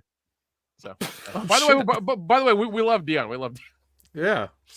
I guess the moral of the story is don't be our friends. Don't be our friends. I've got like about 40 acres, I guess we could use for that if we want to shoot any footage. No, we don't want Dion to think he's going to be murdered. Okay, we need to take him to like a vacation-y place like Gatlinburg where we're gonna do cool shit, and he's like, oh yeah, here we go, and then you just wake up to a nightmare. Yeah. It'd be like all the car keys are gone. That's the thing. He's got to be stuck there. Oh God! It's like the snowman scene from The Office where Jim walks out and Rainn Wilson's built all the snowmen. That's like Dion with mannequins in the woods. Yeah. Comes out. There's like all these mannequins just strewn about. And oh God, no! I can take out the router. I can take out the modem, and I can block the cell phone stuff. So he'll never call anybody. He'll just be there. Well, I mean, we'll be nearby watching him, so he'll be fine. But I mean, he can't communicate with anybody. So That's what we want. We want Dion just trapped with mannequins, thinking like, "What the fuck?" We gotta have this all filmed, and then we have to Enrique Vasquez is scared of me right now. He's like, "Listen, dude, I've watched horror movies since I was like 8. All right, I grew up with them, so I have some problems, but it's fine. It's fine. I'm better now. I take my meds every day. I'm good. It's okay. It's okay. Yeah, Nick, I'm grateful that you take your meds. Yeah, Jack White. Grateful for you too. He says, Jeff, did you get the email with the links to the anime I used and the first teaser for the new anime called Sword of the Demon Hunter? I have to check it out, to be completely honest with you. I'm not going to bullshit you, man. I just haven't checked the email today, but I will check it out, man. What was I going to tell you about something anime related? Well, when I remember it, I'll bring it up as a tangent. Aurora Uplinks, thank you very much. She says, that zinger was hilarious. I mean, inappropriate. Oh, now they're coming after me. After they get you first. On the plus side, I bought Kill Bill today. Those are solid. I'm partial to the first one more than the second one. Yeah. I never saw the second one. It's a lot of exposition. It's entirely exposition is all it is. It's what was that? Silent Night, Deadly Night 2 levels of exposition. Yeah. Yes. Yeah, like One one is awesome because it's action packed and there's a lot of killing. Yep. 2, there's a lot of backstory, and it's like you almost didn't need it. You were fine with what you had, but Tarantino being Tarantino, and I thought you were talking about Silent Night, Deadly Night 2 not needing to exist, because I'm like, bro, you watch 2 and skip 1, and that's the better choice. Sorry. Anyway, that's very true. But no, like you Kill Bill 2 is a lot of backstory, a lot of why we're here, what's going on, that whole thing. And it's like, I get it, but we ultimately didn't need it. Like 1 was action packed enough and cinematic enough to where it was fine. You know. Well, that's how I feel about it. That's how I feel about it. Pete, what do you feel about it? What, the Kill Bill? Yeah. I watched. I haven't seen those it's been a while. The second one is when they go back and she's eliminating all the isn't it her eliminating the other like assassins in that one? Yeah. That's what that is. Yeah, because they kept they kept flashing back, and I don't know. It was, like I said, it was okay. I didn't hate it, but yeah, I don't really. In looking back, we really didn't need it. Yeah, because the first one ended. It could have ended and just existed and just been there, just one, and been fine with it. Yeah. You know, he didn't need to go back to the well, but nah, I mean, it was, like I said, it was, I like the casting in the movies, definitely, like throughout both of them. I kind of like Lucy Liu, but you know, but no, it was a solid movie, but like I said, didn't really need to exist, that kind of thing. Now, Greg Kirby is a new member. Greg Kirby, thank you very much. I tell you what, so thank you for joining. Xavier to God, Isabella Merced also said the worst TF movie, TLK. So sorry, Transformers: The Last Night. The Last Night. Okay. She's also in that movie. Okay, I've never watched that one fully. That's the Anthony Hopkins one, right? Yeah, I don't know how he was old and probably just wanted the money, but that was a terrible movie. Yeah, it was pretty bad. He's in Mission Impossible too. He'll be in Stinkers. Okay, look, Anthony Hopkins isn't above a mistake. Yeah, that's fine. That's fine.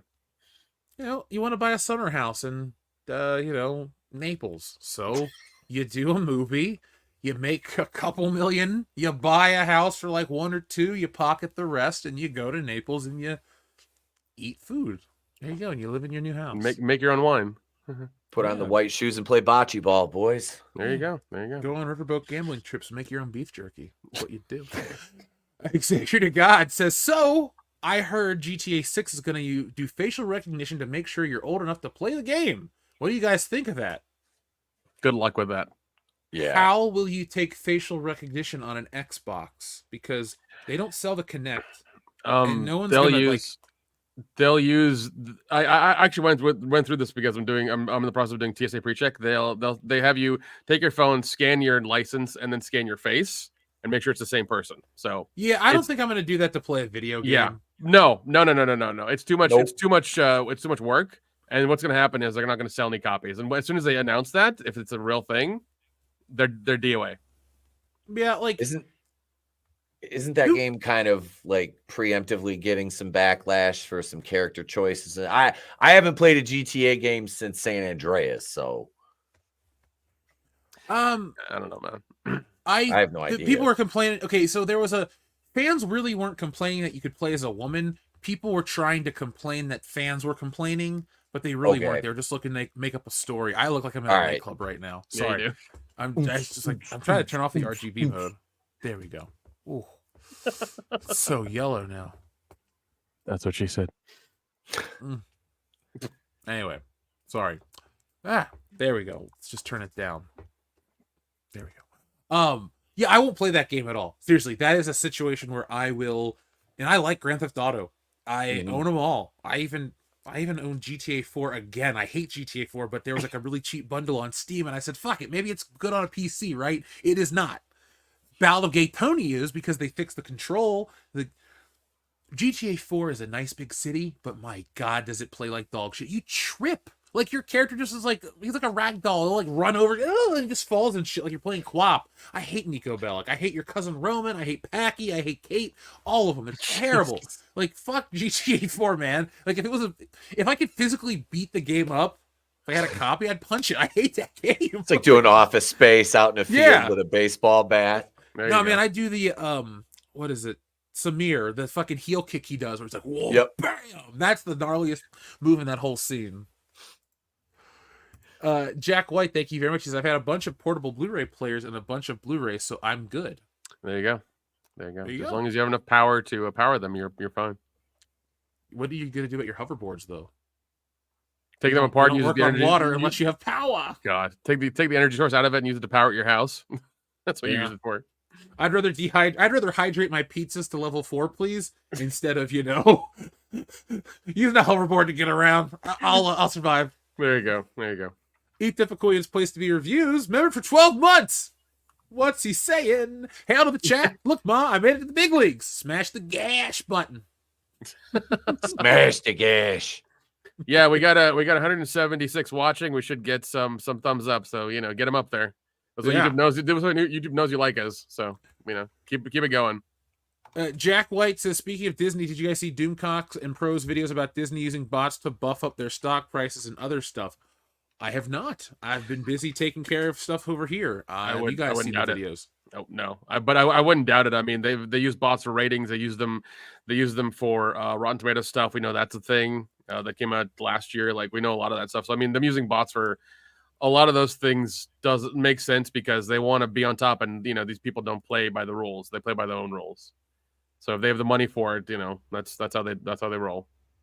Jack White also says, in a very generous super chat, he says, what they need to do is introduce a new enemy that can threaten the Jedi, along with everyone also that aren't Sith, like the Reapers from Mass Effect type of threat, basically. Don't do that to them. No, don't, because the threat's going to be straight white dudes with lightsabers. That's what it's going to be. Oh yeah, that's exactly what it's going to be. Always got to be the bad guys. Yeah, that's what it's going to be. That's what you're going to get. Don't ask Disney to make a fucking bad guy like that everybody will hate or be afraid of in the show. It'll be no. Don't do that. Haven't my people suffered enough in the media? They haven't. My people suffered enough. No, I just, it's funny every time I watch a show and I'm like, who's the oh, never mind. Who's the I wonder who the never mind. You are. I'm just, it's like, they're like, are you looking in a mirror, bigot? You're the villain. I'm like, no. It's like Vader in Revenge of the Sith. No. Oh my god.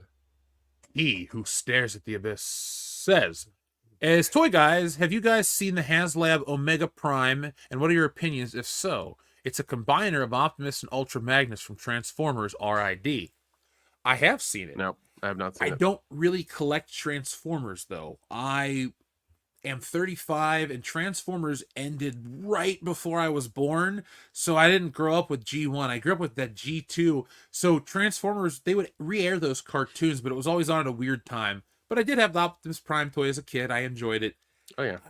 And he's like, what I say about this collection is it's not a toy collection, it's a pop culture collection, because, this is Beverly Hills Cop stuff. There's Ghostbusters box sets and other shit, and some of it fell because of the Zelda poster phone. Anyway, fuck. Now I'm just pissed. But point is, I do have Optimus Prime fell on the floor. He's down here too. He's next to Buzz Lightyear. He's down. He's down. But I've seen it. I don't do a lot of HasLabs. I know people like Michael from Retro Blasting have stronger opinions about companies that have billions of dollars doing a crowdfunder. I get having those opinions. I don't disagree at all. I also will back a project if it's a cool product you can never get in store, like the Proton Pack. I like Ghostbusters. I wanted a fucking Proton Pack. Oh yeah, dude. That being said, I wouldn't. I personally won't back a HasLab Transformer set. It's never going to be my jam enough to spend that kind of money. But even with the Marvel stuff, like I didn't back the Sentinel or Galactus. I just wasn't feeling it. I didn't back the stuff that didn't get back, like the Star Wars Rancor. I didn't do the Razor Crest, the Katana. Like I did the Ghostbusters. That's it. Those are my two HasLabs. Yeah, same here, man. I feel you. I mean, I get the $1 billion thing, but also I think they're trying to hone in their market, and they want it to be something that's worth producing. They don't want to waste their time on it, so they do that as kind of like to test the waters and see if people want it. Because with the Ghostbusters stuff, it was like I think in a day they reached their goal. It was ridiculous. They even reached all of their like extended goals too with when they got to the end of it. And like I know Jeff and I just got the what is it? The walkie-talkie? No, not the walkie-talkie. It's the Ghost Trap. The Ghost Trap. Yeah, we got the Ghost Trap with the pedal and all that stuff. We got the accessory stuff with that too. So we have official things of that now as well. So I mean, we're huge Ghostbusters fans. So I mean, we were more than likely to give our money to it anyways. I'm just happy they came out with it, because if not, we would have to buy the crappy version from Spirit and then like build it ourselves or 3D print some stuff and have it, whatever. So I just want to know where the hell I'm going to put this. I got to get a big house after Ghostbusters because I want to have a family. They're going to need space too. I can't have, kids living in a closet because dad's got, every Batman. Well, actually, I have like a handful of Batman figures. That's a lie. Every well, we need to reach 200,000 and then get to 1 million so we can buy that big ass house and in what is it, Briarville? Oh yeah, we're just gonna buy land. Yeah, we need Briarville to happen. All of a sudden, we just are like the largest landowners in the Pacific Northwest, and we're like, what? They're like, what happened to your show? Well, we just bought all this land now, and we're just have our own town. Yeah, we bought our own town. It's but who pays for everything? The town. We own it all. It just kind of pays for itself exactly. Through the magic of accounting. Yeah, through the magic of accounting, Hollywood accounting. Yeah, Nick called some friends in. They ran our numbers. I think those people who run some numbers, so it's fine. It's okay. They owe me some favors. It's fine.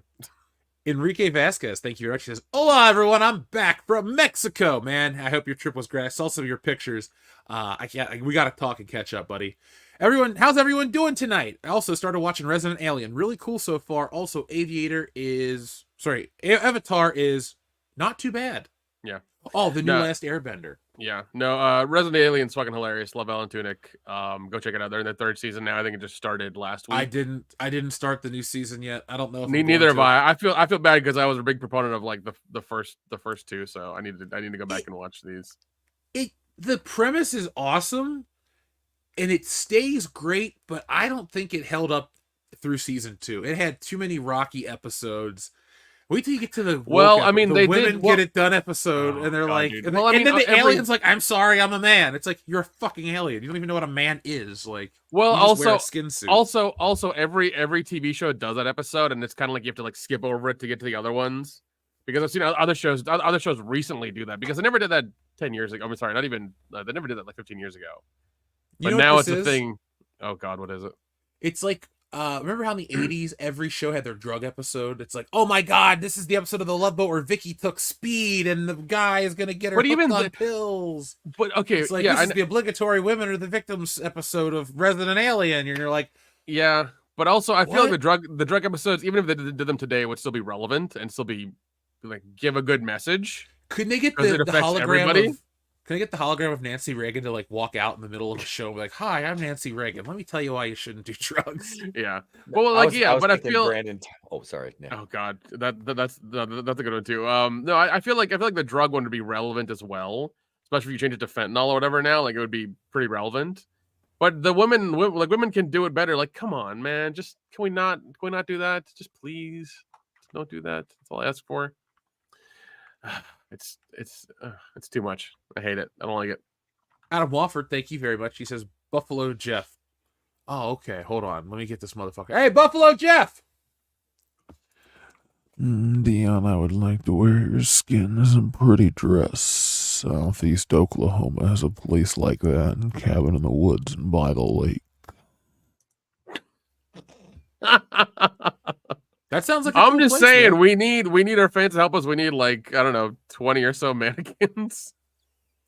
Yeah, I'll have a PO box the second week of March. You guys will know it's up, and you can send the man.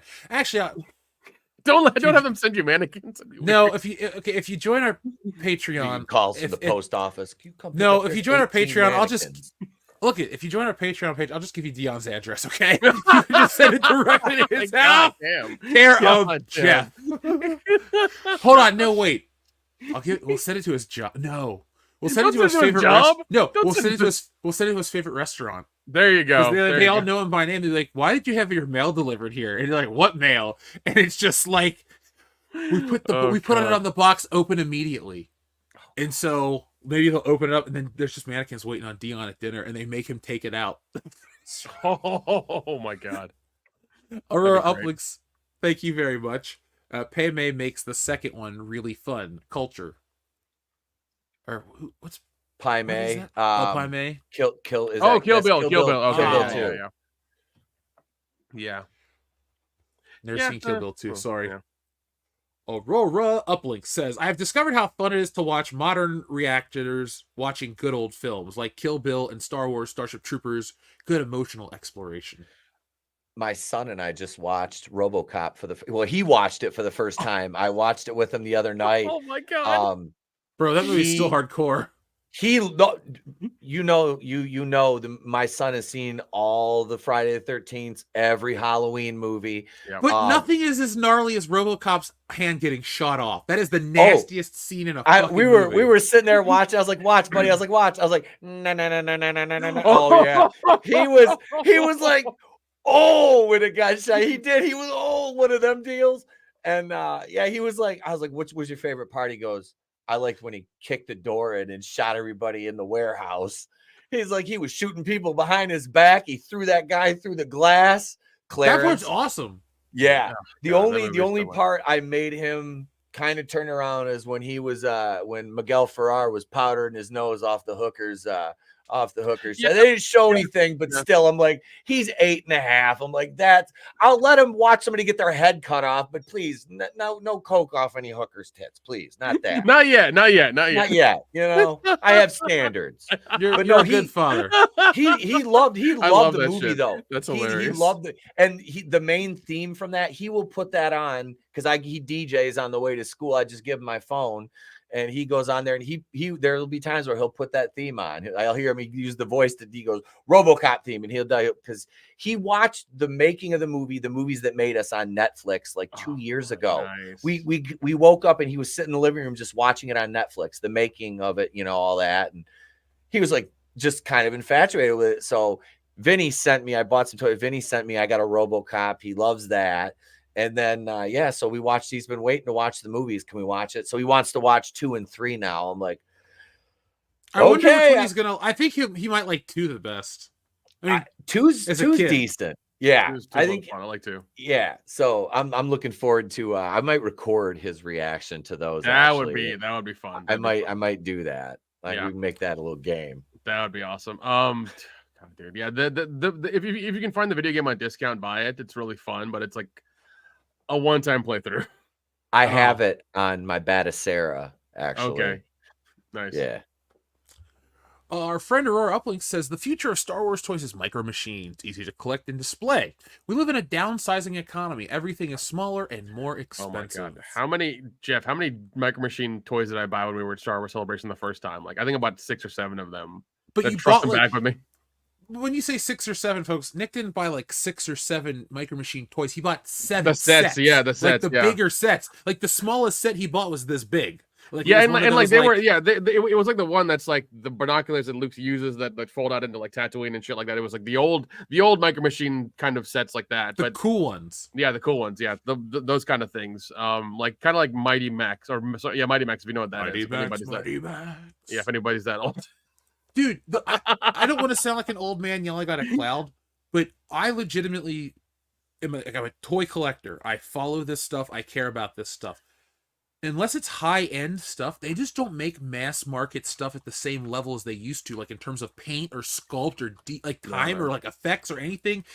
Play feature, I don't like play features. I never did. Like, that was always the most disappointing thing. You get a cool toy from a cartoon and it's got like the arm that flings up and shoots the gun or the karate kicking leg, and you're like, their leg gets loose and then the toy's useless and you can't do anything with the damn thing. Yeah. I hated that when you got those.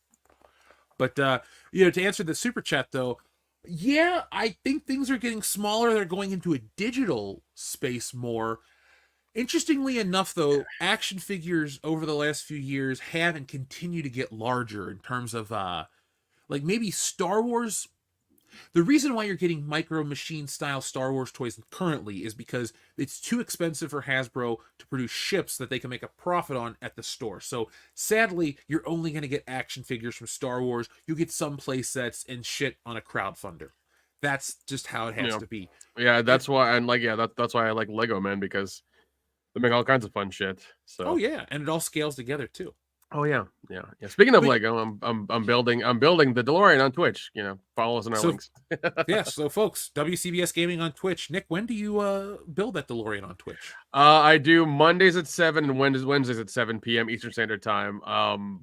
And people seem to like it. I've got responses here and there. Clone Geek's always in there, keeping me company, chatting me up, asking me questions. So yeah, Clone Geek is the real MVP, dude. Yeah. So I mean, yeah, if anybody wants to get on that, I post the links on our Twitter and on our Facebook all the time. So, and if you're subscribed to it, you also get the subscription to your email whenever that happens. So yeah, check it out. Yeah, and one last thing, Aurora uplinks. Yeah, like the action figure keeps getting bigger. Now we have, the 6-inch scale's been popular. Now we have the 7 and the 8-inch scales making a comeback. Like, they just have scales for everything, because the real secret to merchandising and marketing is how many versions of the same thing can you make? It's like, all right, we have Michael Keaton Batman. I need a hot toy. I need I need a statue. I need this. I need that. They're just trying to maximize old shit and not make anything new. It's like Robert Pattinson Batman suit. Kind of sucks. Yeah, there's hot toys for it and there's nicer end stuff, but that's just it. Once he upgrades that suit, people aren't going to be nostalgic. Like, no one gives a shit about the first Amazing Spider-Man costume. No one's going to give a shit about this Bat costume. It's just kind of like a relic of its time that we lived through. Do you have anyone, oh man, I'm really nostalgic for, no one cares. Now, Jack White says, speaking of Star Wars, did you guys see that the original Battlefront games are getting ported to the modern systems? Yes. And I've been collecting Gundam and One Piece figures. Well, Jack, you and I are on the same wavelength, because, my friend, I've been collecting Gundam figures. Hold on. Let's Oh, you're a Gundam fan. Yeah, it fell. This is one of 2 I bought, but this is one of them I got now. Ooh, so here he is. Nice. Nice. And then the other one is much larger and much nicer. Oh, yeah, he's got a gun with him too. Sorry, I got him fully oh, nice. Accessoried out. But he's ready to go. But yeah, I don't ever want to open the Pandora's box of collecting robots, because I will just be like, oh, this one looks cool. This one looks cool. And I don't like dinosaurs and shit like that, but I do think robots are cool, because when people are like, how did you not grow up playing with dinosaurs? Power Rangers were dinosaurs. That was about as far as I took it. I didn't want Jurassic Park toys. I didn't care. Like, I couldn't get what that was. It was just like, oh, it's dinosaurs and people. I liked Power Rangers. It's cooler. Yeah, I remember. Wait, Power Rangers wasn't out yet. Shit. What was I doing in the summer of '93? Watching Batman. See, mine was always like GI. I had dinosaurs and like cars, but like I grew out of that quick, and it was like Masters of the Universe, GI Joe, He-Man. That's Star Wars. That was what I played with as a kid, and said that's what everything behind me here is pretty much GI Joe, Star Wars. All the Masters of the Universe stuff still gets. These will all come off the shelf and go into battle. I don't care. They do. If the kid wants to play with them, they come off the shelf. I mean, everything here is is very, very played with, and Nice. that's like my living room shelf. And I've got a dozen Hiss tanks. There's 2 in the box. There's 4 of them lined up. There's like 5 or 6 of them upstairs right now on the shelf because we've got GI Joe strewn about because we were playing with those. And I just ordered 6 more of those Reaction, the Super 7 3 3/4 inch GI Joe. The troop builders. I ordered 2 more Cobra Troopers and 5 more of the GI Joe green shirts. Nice. Yeah. See, our toy collections are vastly different because you have a child. So when I have a kid, the first thing I'm going to do is I'm going to get new cases and just put glass doors on everything and just keep it and be like, yeah, you can have any toy you want. That's yours. And this just kind of chills here. But yeah, I pride myself on finding like my definitive versions of everything. So, oh God. Oh my God. Oh, I see a Michael Myers mask over there.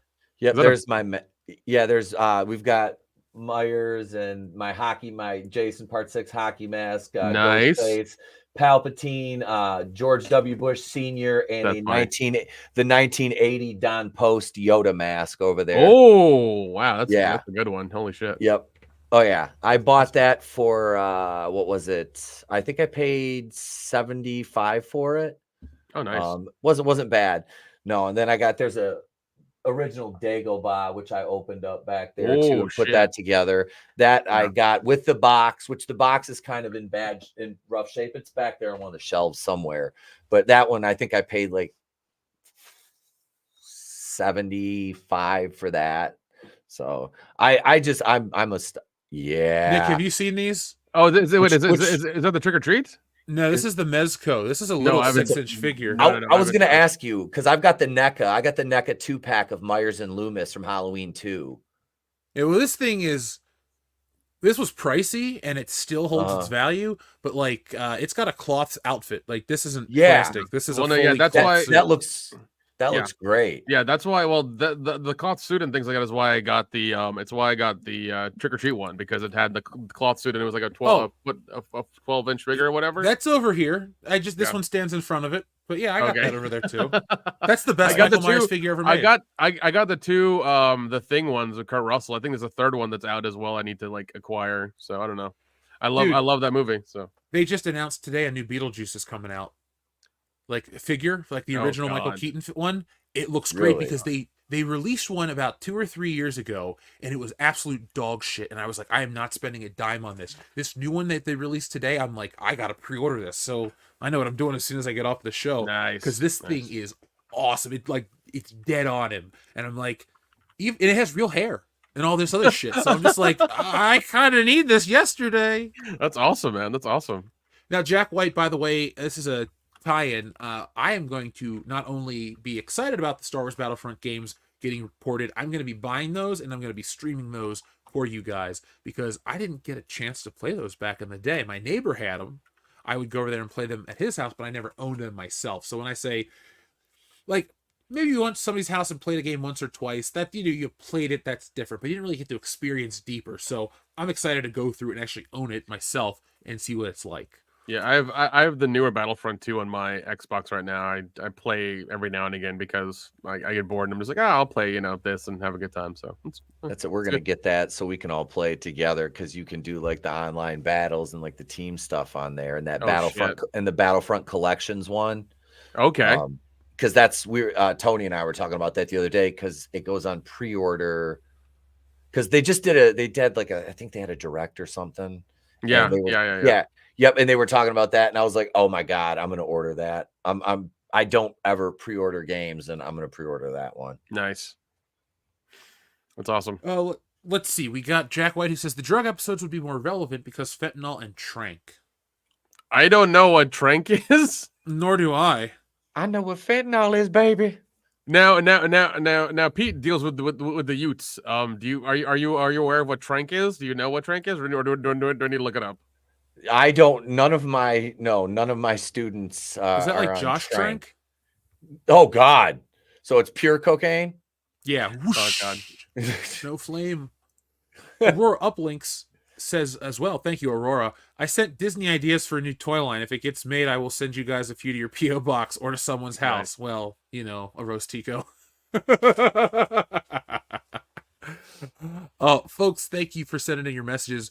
We wanted to just read stuff so you guys didn't have to wait, but we have more stuff to talk about tonight because we're going to be treating our live streams more like live streams and less like podcasts, meaning we have fun. It takes a little longer. Treat it differently over there. But Netflix has not had anything to do with this, what we're talking about. Excuse me. Disney is holding back over 20 4K remastered of Fox classics. Report claims they won't release anywhere. A new report claims that Disney is doing this with no plans for future releases. So, according to a new report from the Digital Bits, 20 classic titles from the Fox catalog have been remastered in 4K, but Disney currently has no plans to release them. This means no VOD, no Disney Plus release, no physical media release either. Now, the potential silver lining could be that Sony Pictures is going to pick these up, but nothing's been confirmed, and the report doesn't see this happening to be guaranteed. Okay. Now, some of the films that are not available are films like Castaway, Die Hard 2, Big Trouble in Little China, All That Jazz, The French Connection, The Last of Mohicans, and among many other films. So this is more and more of a story that comes up. Now, this is a little different, meaning these movies have been, modernized in terms of, 4K restoration, so the picture quality is great and all that. But again, this is that weird window where physical media is not the norm unless the Sony deal picks this up and really helps Disney distribution. But what do you guys think about this, where you hear big movies aren't able to be found, and you think to yourself, well, these are big movies, they'll eventually get picked back up. But then you got these classics or these smaller films, catalog titles, that never will see the light of day. It's really, I guess what I'm trying to get at before I ask your answer on this is, or opinions is, isn't it kind of fucked up too? Like, we're kind of watching movies just go away. Like, in a couple years, you might be like, oh, remember Saving Silverman? And everyone's like, no. And you go to look it up and you like, you can see that it existed. And then it's just like, doesn't stream. It's not available to download. It's not available to rent. You're just kind of like, oh, that's going to be weird when you just don't have access to this shit anymore. I'm going to hate it. But anyway, what do you guys think about the Fox movies not being going anywhere, according to this report? Oh, it's bad because you said we're watching like movies go away, watching physical media go away. And I alluded to what I said earlier in the show about taking my son to the video store. It's like, these are things that you're not going to, physical media. If you don't own it, they're trying to make it very difficult for you to get a hold of these classics that, you mentioned like Die Hard 2. Yeah, kind of a Die Hard fan, and it's like, yeah, I realize I don't have, the only one I own is part 1. I'm like, and now I'm like, shit, I need to find these. And it's like, am I going to have to buy, like, I'm sure I can still find, like, I'll still buy DVDs. I don't care, just so I can get a hold of something. But it's like, if I can get a better quality, yeah. And they're going to make that more difficult. Why? It's like, don't you want to make money? Because releasing these movies, because there are a ton of people that do still want physical media, because that's what, you buy a movie, quote unquote, buy a movie digitally. And it's like, you only own that movie until the streaming service says that movie's going bye-bye. And you're like, well, I paid for it. They're like,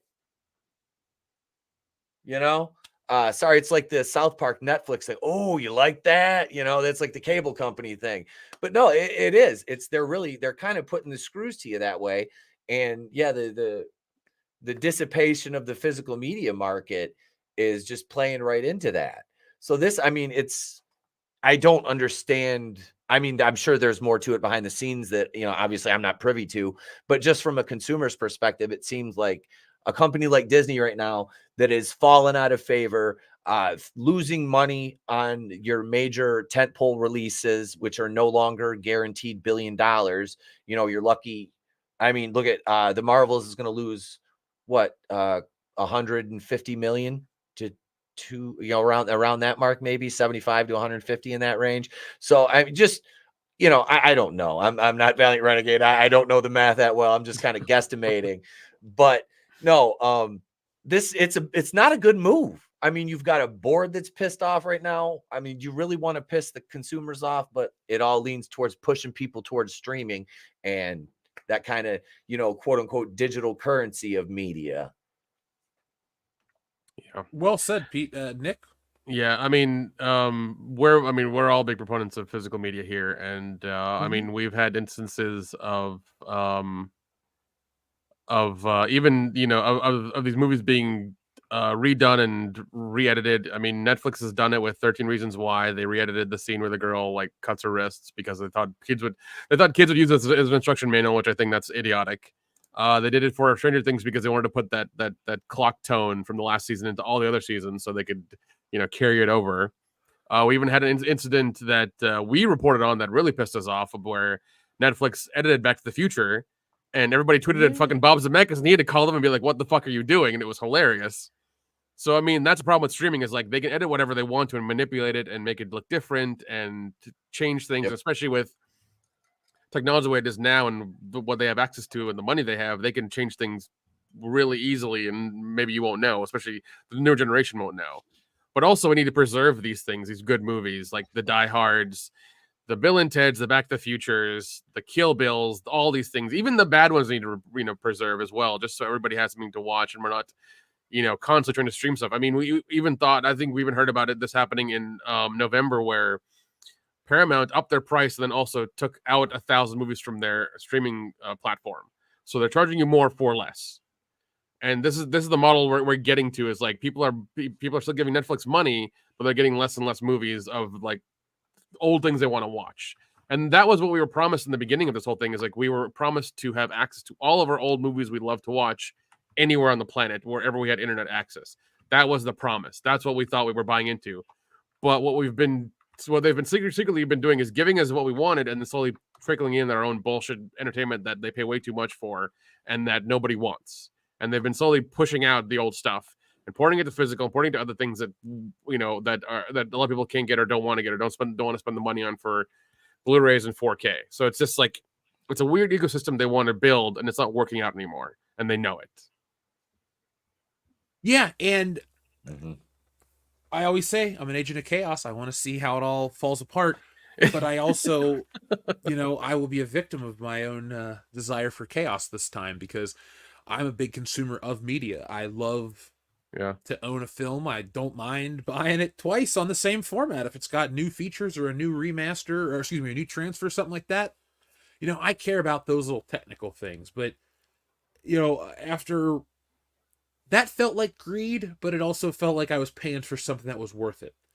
Now, I think we've been conditioned to just accept so much crap because it's for convenience sake. Yeah, and that's the problem. Like I've disconnected from a lot of VOD platforms I just don't like anymore. Like I haven't had Netflix in a year or two, maybe, or something like that. Like it's been a while. I wish everybody would ditch Netflix, in all honesty. If a lot of Americans did, I think that would send a message to them of like, stop fucking around. But their stock price keeps going up and up, and everybody keeps subscribing. So I mean, I don't know. Oh yeah, because remember when the password sharing thing happened, it went up. So yeah, because everybody had to get their own accounts. And then like Yep. Yeah, people should learn how to sail the high seas. That's all I'm saying. That's all I'm saying. Sit right back and you'll hear a tale. Tale of a faithful trip. Oh God. You're the skipper. Listen, man, I've been doing it more nowadays. I even have software to rip things off of VOD platforms that I pay for. It's like $40. It's real cheap. And plus, professor.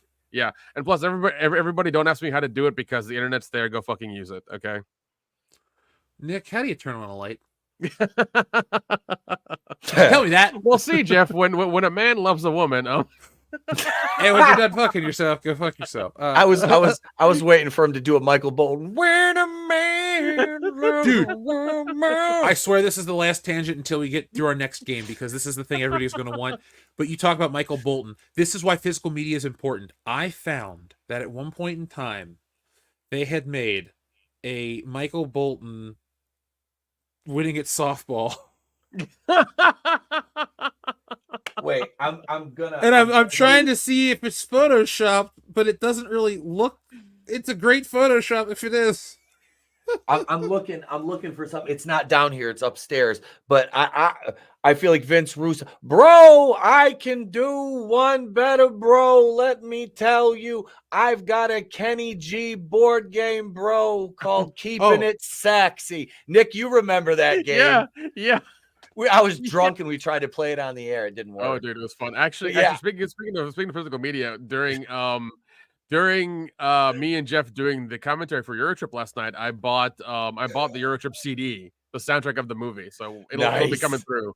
It'll be coming through. Yeah, that's a real video, by the way. I'm looking at stills from it. Yeah, Michael Bolton and his softball team and shit. So oh my god, that's wild. That's yeah, wild. I don't really have an opinion of it.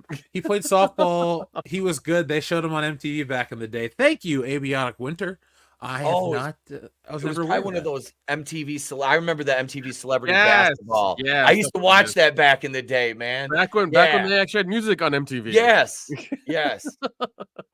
Now it's just a fucking cesspool of like the early 2000s and like reruns. It really does feel like it's. See, that's why I say every week we are culturally arrested in terms of development, in terms of our entertainment. I get it. You know, entertainment's not the most important thing on the planet, but it is for a lot of people because it's that language that ties us together.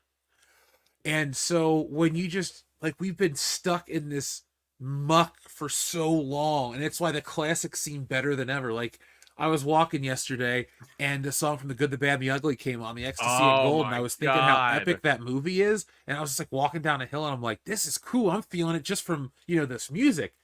And I thought, can we make something new like this? Like, the technology exists, the people exist, the talent exists. Where is this shit? That's not the problem. None of that is the problem. The problem is the higher ups and the writers. They get these, you know, shitty writers who have turned 22 just fresh out of college, and they've come out of like some liberal arts degree, and they put them in like, all right, write me this thing, but here are your 100 check marks before you even get to page 1. Make sure all these things are in the outline, and then write the script. It's like, okay, and then they have to, like, you know, fucking cross-check this thing with it. Instead of just writing something good, something meaningful, something that has mass appeal, they have to like make it apply to a niche audience that's never gonna fucking come in the theater anyways. And they're not writers; they're activists that pretend to be writers, and all they do is self-insert. All their insecurities.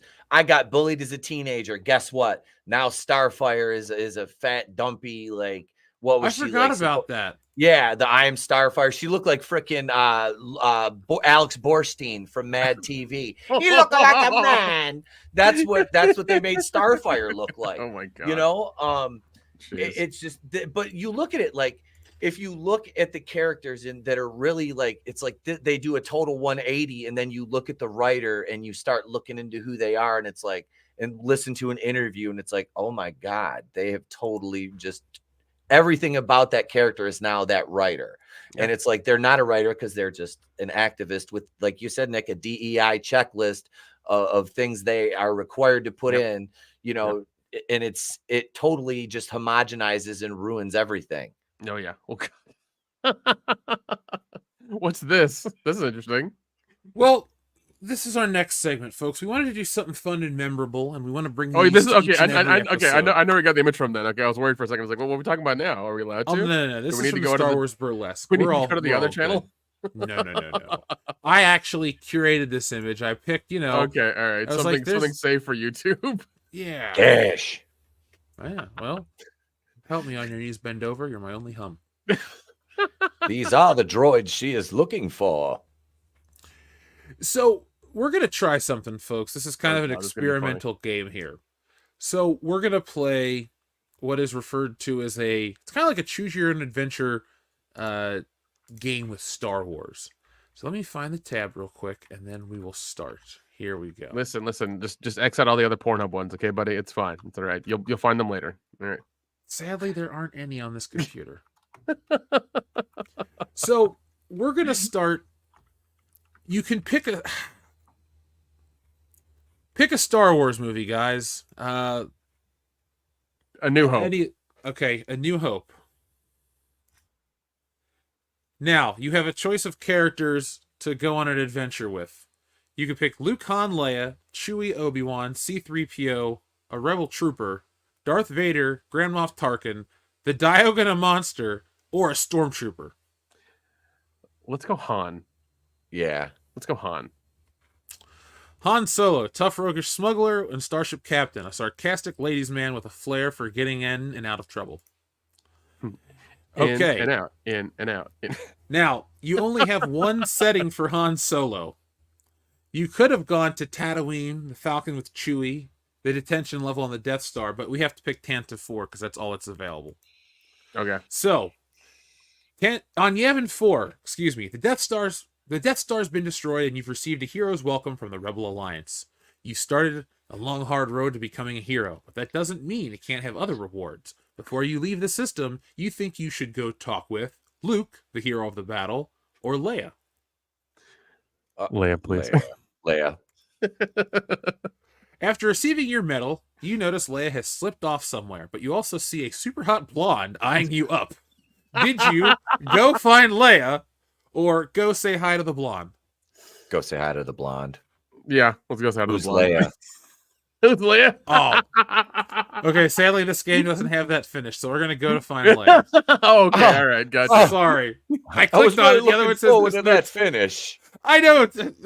I don't know what these are, so if they're going to be too crazy, I'm just going to be like, come to Patreon to find out. But go find Leia. You wander around occasionally seeing someone you know and wave at you. You finally realize she's probably in her quarters. You take a lift down to her level, and just as you're coming up on her room, a smoking hot brunette stops you. She says, "Hey, handsome, you looking for someone?" You notice that she says that she leans in and unbuttons the top of her shirt. Do you find Leia or introduce yourself? Introduce yourself. This is some 900 number shit, Jeff. Is one of these girls gonna get stuck in a dryer at one point? Yeah. Help me, Hey, Han, I'm Steph. stuck in the dryer again. Hey, step bro, I'm stuck in the dryer again. I'm stuck under the bed or under the couch. I How? didn't know Han had a stepsister. Yeah, it's in the deleted scenes of the holiday this- special. this- It's really hard to this is- find. This is the alternative universe, written by Axel Braun. And Disney didn't buy Star Wars. Yeah. So you introduce yourself. "Hey, sweetheart, I have a ship you might like. Follow me. It'll give you great pleasure." I'll take you up on that, Name's Han Solo. Come on. She follows you to the Millennium Falcon. She strips down completely and gives you a few options. You have options for what she's gonna act. Oh God. Oh God, we're not gonna do the options because I'm not gonna. It's gonna be weird to read this. Ooh. Yeah, but You I can say, either- I'm about to say, you're gonna have to. You can like, pick the front door or the back door. So we're gonna Listen, Jeff. Turn on the red light and get real close to the mic. hold on. You said red light. Let's do this the right way. Yeah, man. Come on. Wait, that's like a fucking rave. There we go. Red light. There you go. There you go. Hold on. Getting your shit together.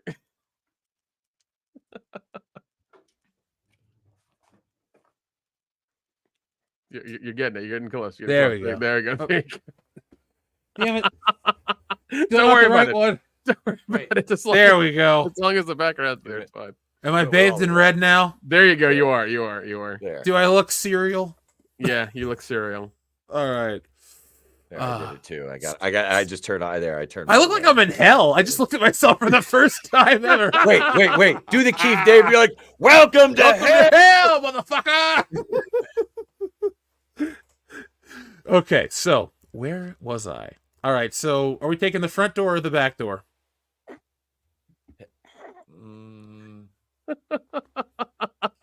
We're Face doing down, we're doing face down, ass up. That back door. All right, then. back Back door. door. Then. All right, so long story short, and this is in excruciating detail, you do it. So when you're done, she asks you, "What are you doing to my friend?" Do you do you stop to see who asked the question, or do you quickly pull out and run away?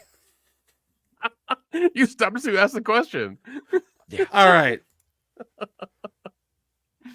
She did it, you say, and she also said you're no good and you're as a friend either. She chokes you out. What do you do now? Well, you have one option. Hit him in the head with the lamp. Oh, what the fuck? I was gonna say after getting choked out, I usually have to pay him $5. Never mind. So you can either run or go in the back door.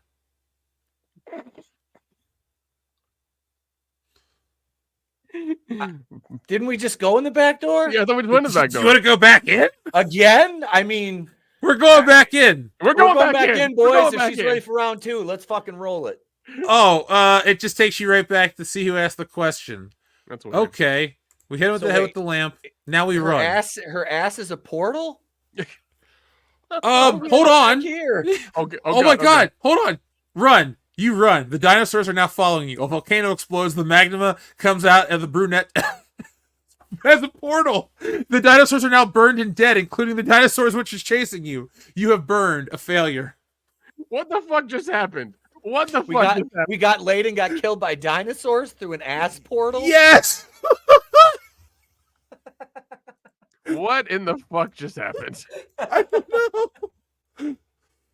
Oh, God. Let's Ladies and pick gentlemen, another. give us your thumbs up. Come on. No, not up there, but please for the video, for the live stream. All right, pick another Star Wars. Pete, you pick one. Empire Strikes Back. Okay. Your character choices are Luke, Han, Leia, Lando, or Darth Vader. Oh, Lando. Lando, baby. Lando Calrissian, Baron Administrator of Cloud City and a smooth galactic scoundrel. In the murky depths of Bespin, you run a thriving business on Cloud City and enjoy the wealth that has been handed your way. Life hasn't been perfect, but you've enjoyed the circumstances gambling has given you.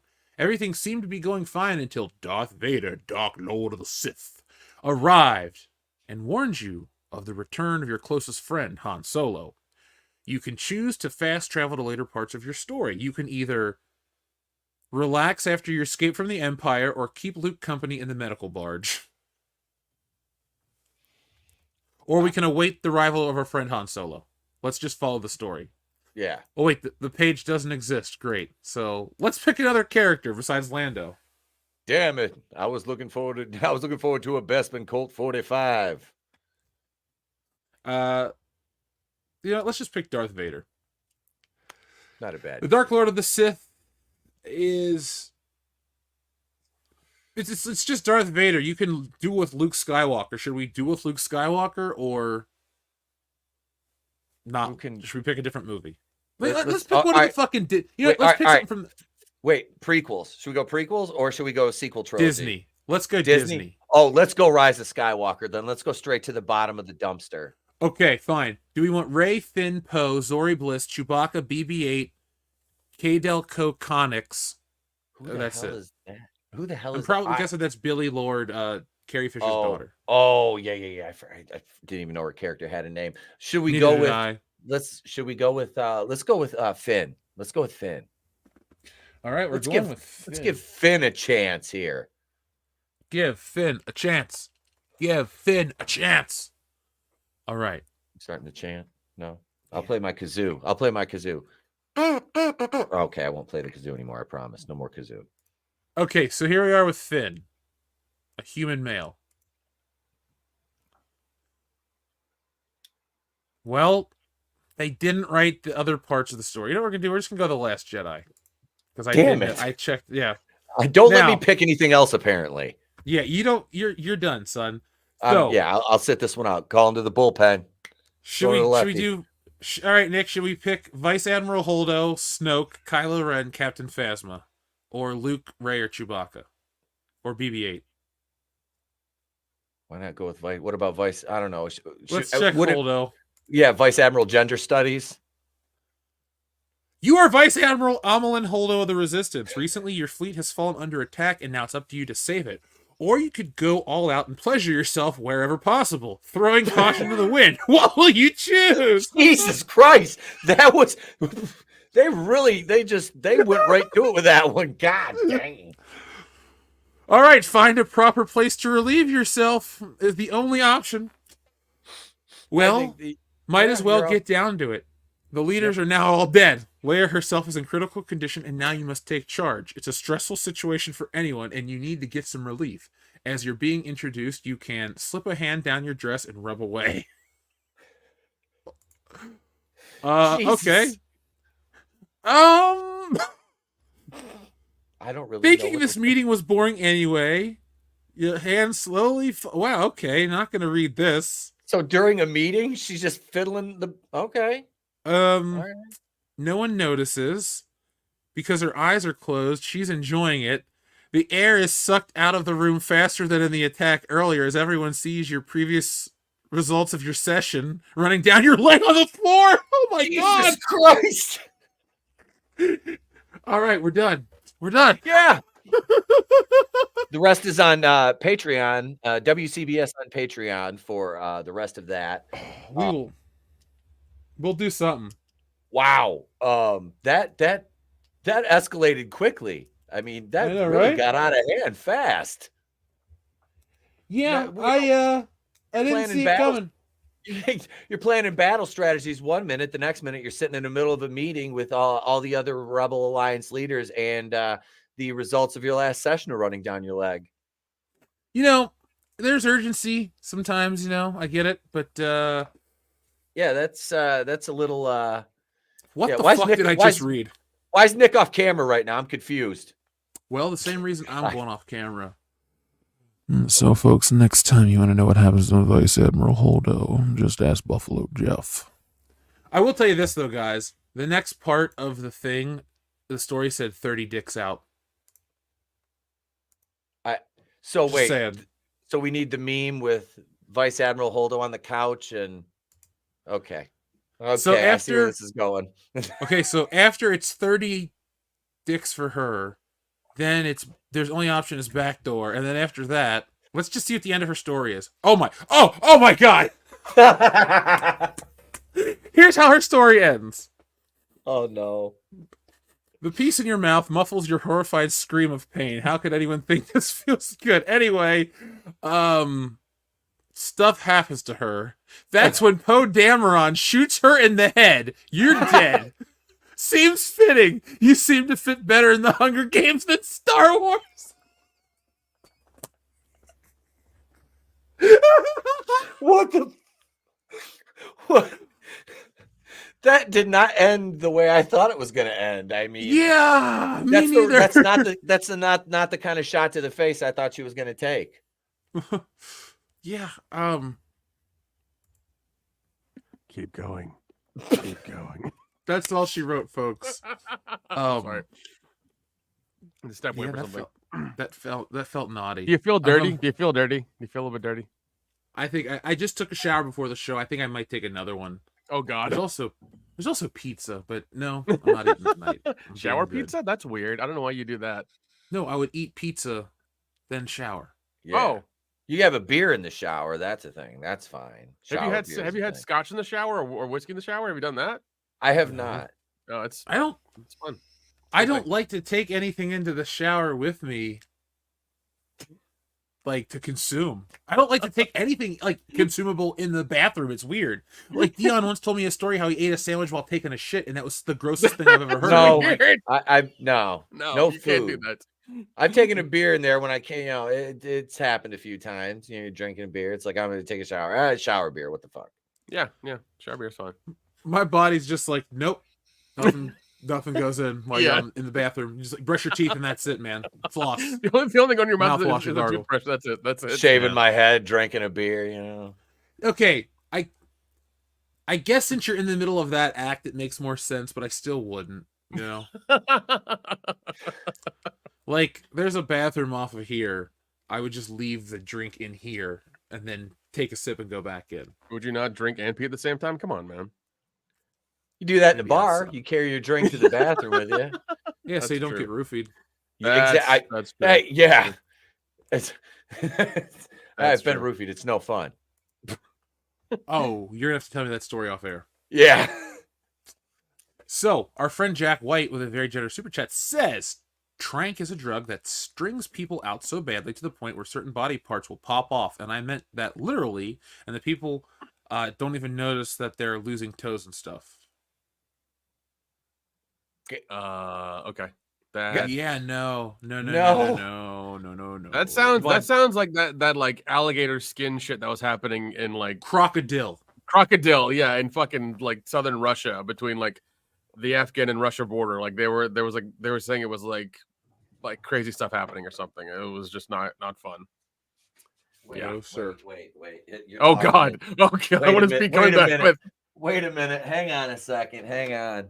I wish this is one of the times I wish I had the green screen up tonight, but I decided against it. But hang on a second. Hello, comrades. It's me, Yuri Grabovich, here from the Communist United News Transmission Service, CUNTS. Look, there was no alligator skin disease in Mother Russia. You can blame that on Ukraine and Zelensky from a little playing the piano with his dong too much.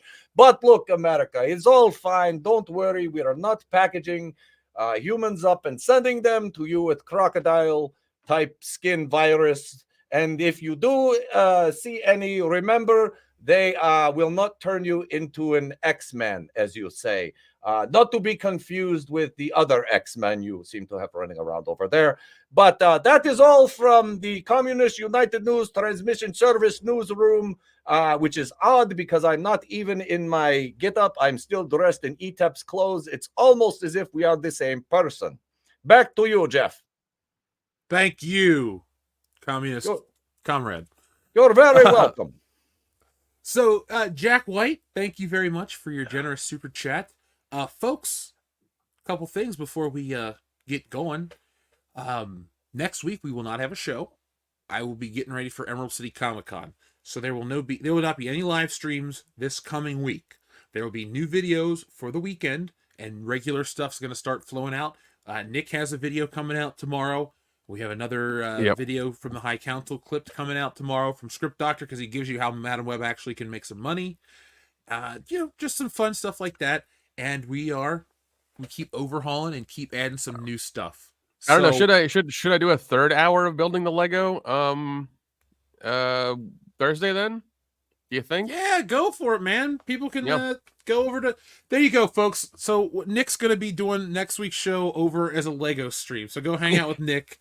It'll be twitch.com or Twitch TV/WCBs Gaming. That's where we are on Twitch. Yeah. The links. The link is in our bio. I sound like an old. Don't we only need like 12 or 18 followers or some shit like that to get our? I mean, we'll take whatever we can. No, we'll take whatever we can get. But I mean, we need they always give you a little checklist. I mean, 250 is the next one, but as long as people want to subscribe to us and and enjoy me building Legos for X amount of time is fun. I mean, I have my setup right back here, as you can see, like the cameras and stuff, all that stuff, like that whole thing's happening. But no, I use 2 cameras. I have some lo-fi music happening in the background as well, so I make it really relaxing. So if you want to watch it, have it on your TV, ask me questions, talk about time travel or pop culture, anything else. I got my little headset on as I build, so I'm not interfering with my hands or trying to deal with the fucking mic that's really heavy. So yeah, I keep it all very chill. So yeah, that's gonna happen. So folks, watch us over on Twitch, and if you ever want to see me do anything on Twitch, let me know. We'll do Star Wars the games, the new ones, the Battlefront or if you want to watch Jeff draw on Twitch, you can do that too. Yeah, I'm gonna put out some. I have some art videos because I do my comics on my iPad, and my Procreate program records all the brush strokes, if you will. So I actually have videos of every page of Wokebusters being drawn. So I'm going to put some of those on our shorts for fun, but also be on the lookout because I'm going to do some drawing streams as part of this Wokebusters big launch, folks. So we're in that beginning phase. I'm going to make the landing page for the Kickstarter where you guys can find it, and we're going to start getting the word out. So to help us out, spread the word. Let's get Wokebusters in every hand we can in America. Let's make this the biggest comic book event of 2024 because it is the biggest comic book of 2024. Folks, I will tell you more in the coming days. Be on the lookout for more information about Wokebusters. But in the meantime, you can get a copy of Stealing Solo, shipping out another order of them tomorrow. So get yourself a copy of this graphic novel, stealingsolo.com. Pete, where can we find you? You can find me at ETEP Wakuin's The Place to Be Reviews. I cover pop culture. We have a dedicated wrestling night. We watch classic pay-per-views. We have our show Holy Shit News on Wednesday nights. And Thursday afternoon, we do Tales from the Crypt commentaries. We do them publicly first, and then they go private for channel members. What episode are you on? We just did season 2, episode 11 and 12 today.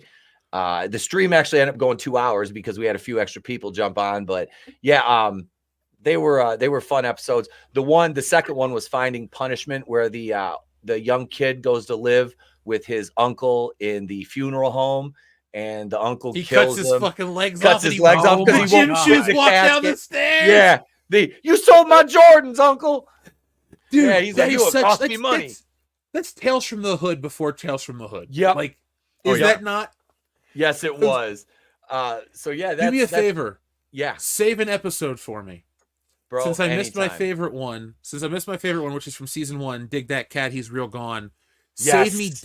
Save me Death of Some Salesman, the Tim Curry one. Oh, that's a good one. Okay. That's Yeah. a good one. Yep. All right, I'll write it Um, down. Because Okay. Tales from the Crypt is my favorite. Okay, EC Comics are my favorite comics, folks. I love Okay. Marvel. Old school Marvel's my jam. Some DC books. Like, I love comic books, but nothing gets me more excited than EC books. I love to just buy their entire collections and read every story. And like every detail I can find out about the company, it fascinates me. And so that being said, Tales from the Crypt, which is an EC book, that show adapts tons of their fucking stories. I love it. It's so nice. It's like almost imagine if Marvel was able to adapt every story they put out. Like EC almost was able to do that in a way through that show. It's just like so much of their work has been adapted, and it's awesome. Yeah, dude. Those old horror comics are they're my fucking favorite, man. I love them so much. They were fun stuff. Yeah. That was good shit. Oh But yeah. we do those on Thursdays, and I am gonna get back into video production. My schedule has just been so hectic with teaching and everything. I dropped a video about the Goosebumps show on Disney Plus because my son happened to watch it with my wife, and within and the video is titled, how to make your fans dislike your show in 5 minutes. And I talk about the first 5 minutes of the episode, and that's all I cover in that. And I give you a little bit of background on the series and things of the like. So yeah, and I'll have I'm going to shoot about 3 videos tomorrow. And I've got some movie reviews I'm planning, and we'll be watching another Andy Sedaris movie soon. Thank you, Nick. We just watched Savage Beach last Wednesday. Dude, oh my god. I saw that after I saw that after we were doing some I think we were doing the Thursday live stream, and I was like, I want to get on this, but I'm so tired. Dude, yeah. I need to have you on for one of those. But happily. We're getting ready to rebrand the entire channel too. Well, no. Here's a really odd thing. You need to reach out to a friend of mine, Ryan Cadaver, on Facebook. He is the singer and the lead for Casket Creatures. He is a giant Andy Sedaris fan. Tell him you know me, and tell him you want him on for one of those nights. Yeah, he will talk your fucking ear off about that shit, dude. He loves dude. That would be fantastic. He's an incredible nerdy dude, even though he's like fucking lead in a rock band. Super nice guy. That's awesome. Nice guy. Yeah, that's awesome. But yeah, so we're going with a more horror theme on the channel. Vinny Tartamella, Vinny Art. He just finished my new logo, which we're gonna have available on hoodies, t-shirts, all that fun stuff. But yeah, so that's gonna be we're gonna have, like I said, a dedicated horror theme. We're gonna have a dedicated wrestling, and we'll still have the pop culture stuff. We'll still have the live streams, but we're taking away one show and adding a 1-hour horror show.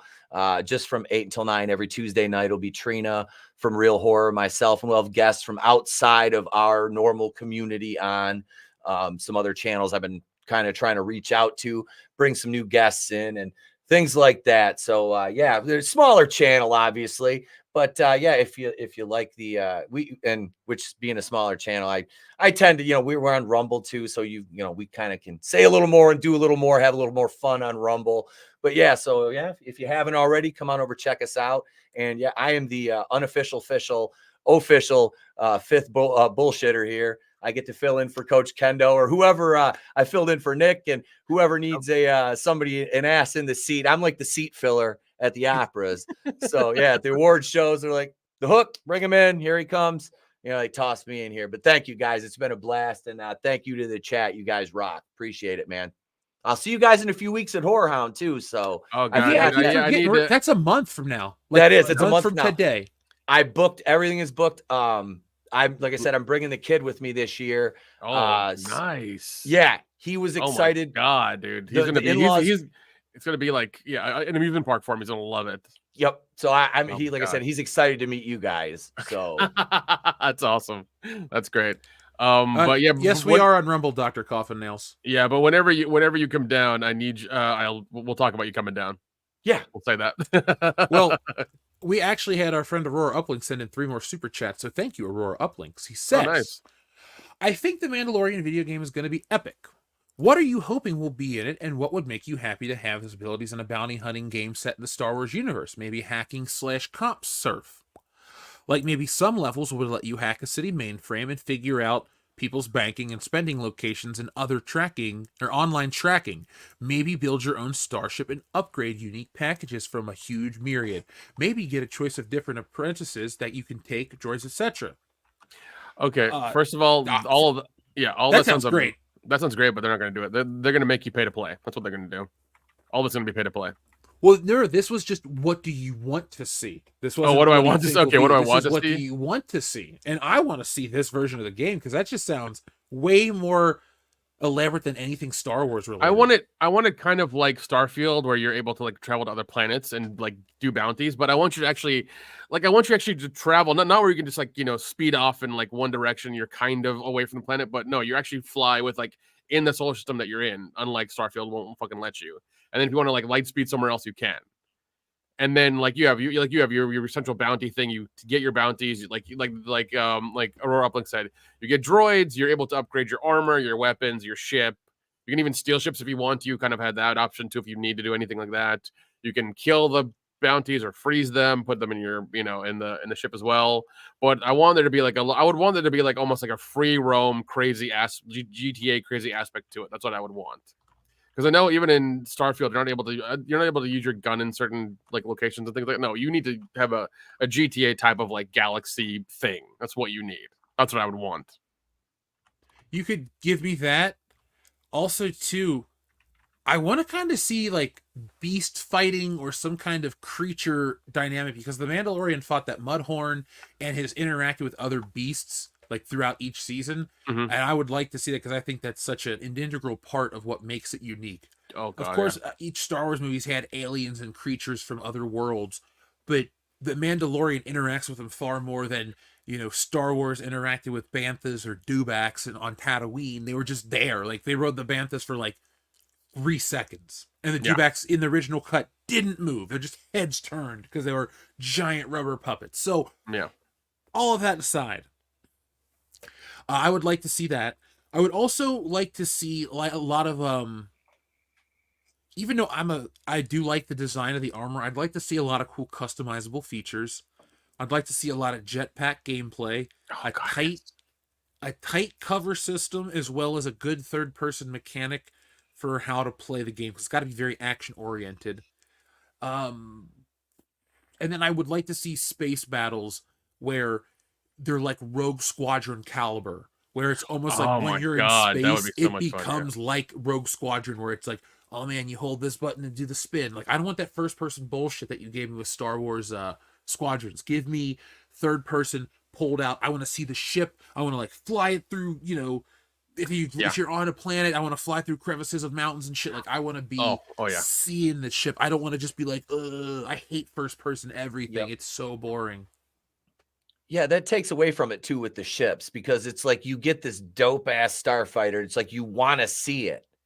You don't just want to see the pilot perspective. Yeah, you want to see the body of the ship. You want to see it maneuvering through things. Yeah, because it's you want to. I know that they're trying to sell you an immersive experience, but it's also it's a cinematic experience with something like Star Wars. It's not about like this Indiana Jones game looks cool, but I really don't want to just be like, this is my Indiana Jones game, just hands the whole time. Like that's what I'm looking at. Okay. Yeah. Oh man, a Nazi. Oh man, this person. It's like, all right, cool. I would rather watch little Indiana Jones run around on screen and hide against the wall and throw out his whip and shit. Like the whip's gonna look like this to me. That's really underwhelming. Just to watch that, and, just a hand in the whip. That's it. Just the animation. It is what it is, man. But no, but if it's like GTA 6 in space, we need to have you start off with questionable missions, like transporting stuff you're not supposed to, like death sticks, we'll say. Like things like that, like really questionable shit. Maybe you run into security and you have to answer questions and try to get away from them. Like, just make it really fucking fun. Like, get into the seedier part of Star Wars and just like really get into it. It'd be so much fun to do that. Yeah, like, and I want to. I hope to, like, when they do a laser blast mechanic, they find a good way to make it feel like in Star Wars, because yeah, there are examples where they like reload guns, but it's not, 6 shots reload a clip of a laser with Tabana gas or something. Like, almost give you like a huge burst of shots that you can take off of a blaster rifle, maybe some overheating. Like, I'm getting into the technical shit, but I just want this to feel like very free. I don't want it to be limited to, I want all the options there, but not for them to be a hindrance. I want this to feel like wow, man, this game, I have anything I can do at my disposal. Yeah, I mean, like, yeah, and you talk about the gun dynamics. I know Battlefront 2 has that where like you shoot and it'll overheat, and you have your little check mark thing. You can like put, if you press the thing real quick, it'll cool down quicker than if you just let it cool down all the way. But they have that thing in there. But there are no clips in Battlefront 2, so I think that would be a interesting concept as well. So. Because their blasters operate, it's like they have bolts, isn't it? Yeah. Isn't that what they're called? Blaster bolts. Yep. Yeah. They're just little like plasma pieces or laser or something. I don't know, something like that. So. Yep. But yeah, no, that and especially if it's like if you have to go to like the seedier parts of any city or whatever, and really get into like and go see like even if it's like almost like Cyberpunk, where it's like you go to the really seedy parts of the city and go have to see like some alien fucking drug lord, that would be awesome. Weren't they trying to put out a game like that? Was it that Star Wars 1313 or something like that? Like years ago. It was canceled. Yeah. I remember hearing about that, and it was supposed to be something like the Underworld type. Yep. In that, which the bottom levels of Coruscant. That's what it is. That would be phenomenal, man. That would, because you've never really gotten anything like that in a game in Star Wars, have you? Not that I can. I mean, there's Bounty Hunter, but that's I haven't played any of the newer ones though. Really, outside of like I was playing Lego Star Wars the other day. They're not worth your time really. They're very like long and boring. I tried Squadrons. It was fine. It wasn't a big a deal. Even like the newer Jedi one was just like really fucking long. Mm-hmm. I didn't like the fighting style. No, it was weird. It was very strange. It wasn't worth it. I keep Battlefront on my Xbox because it's just a time killer. It really is. That's all it is. It's me just upping my characters whenever there's like a double XP weekend or a day or whatever, and I'll play it for a little bit. It's just a time killer. So I don't have an opinion on Star Wars Outlaws. I'm not really interested. I don't want to play as these characters in the Star Wars universe. I just want to play as like my characters. So like, give me a game where you're Han Solo or something, I'll buy it. Or you're just like replaying the original Star Wars movies or some shit, I'll buy it, no problem. But I'm not gonna play as some rando, like, oh, you're this chick who runs around with a droid and she's cool and whatever. It's like, I don't give a shit. I'm not gonna play it. Yeah. Excuse me. Yeah, I mean, if you had categories like kid on the planet, smuggler, alien, whatever, like if you had options of characters, it'd be fine. Then you can customize them yourself and take the path you want to and do the jobs you want to and things like that. That'd be a little bit better, I think, but we won't get that because Disney fucking owns Star Wars. So, well, thank you to Aurora Uplinks for everything you sent in, but I liked those last couple. It was fun to talk about this Mandalorian game. We will be making you want more from us, we know. So we're going to make our Twitch a bigger presence here around the channel. So be on the lookout for more stuff. Nick's been doing a wonderful job. He's been building Legos on Monday and Wednesday nights at 7 p.m. Eastern Standard Time. So you guys can check that out. Yeah, there will be 3 shows next week because we're not doing a Thursday show. So I'll take over for that. Maybe one of these days when I'm going to do something on Twitch, I got this Mandalorian model kit and Boba Fett model kit from Ollie's real cheap when I was making a video. So maybe I'll build those. I also got this Buzz Lightyear that I bought 2 of that I want to open one and build. Because, like, I don't like Disney, but I do like Buzz Lightyear. I think the design is awesome. So I do own a lot of Buzz Lightyear. Like, there's a big, full-size Buzz Lightyear just chilling over there. Yeah, there's like, hold on, let me see if I can actually pull it out. If it's gonna take me a second. There's this thing I bought from Horror Hound a couple of years ago that I've never done, and I might do it on one of the live streams. But it's a what is it?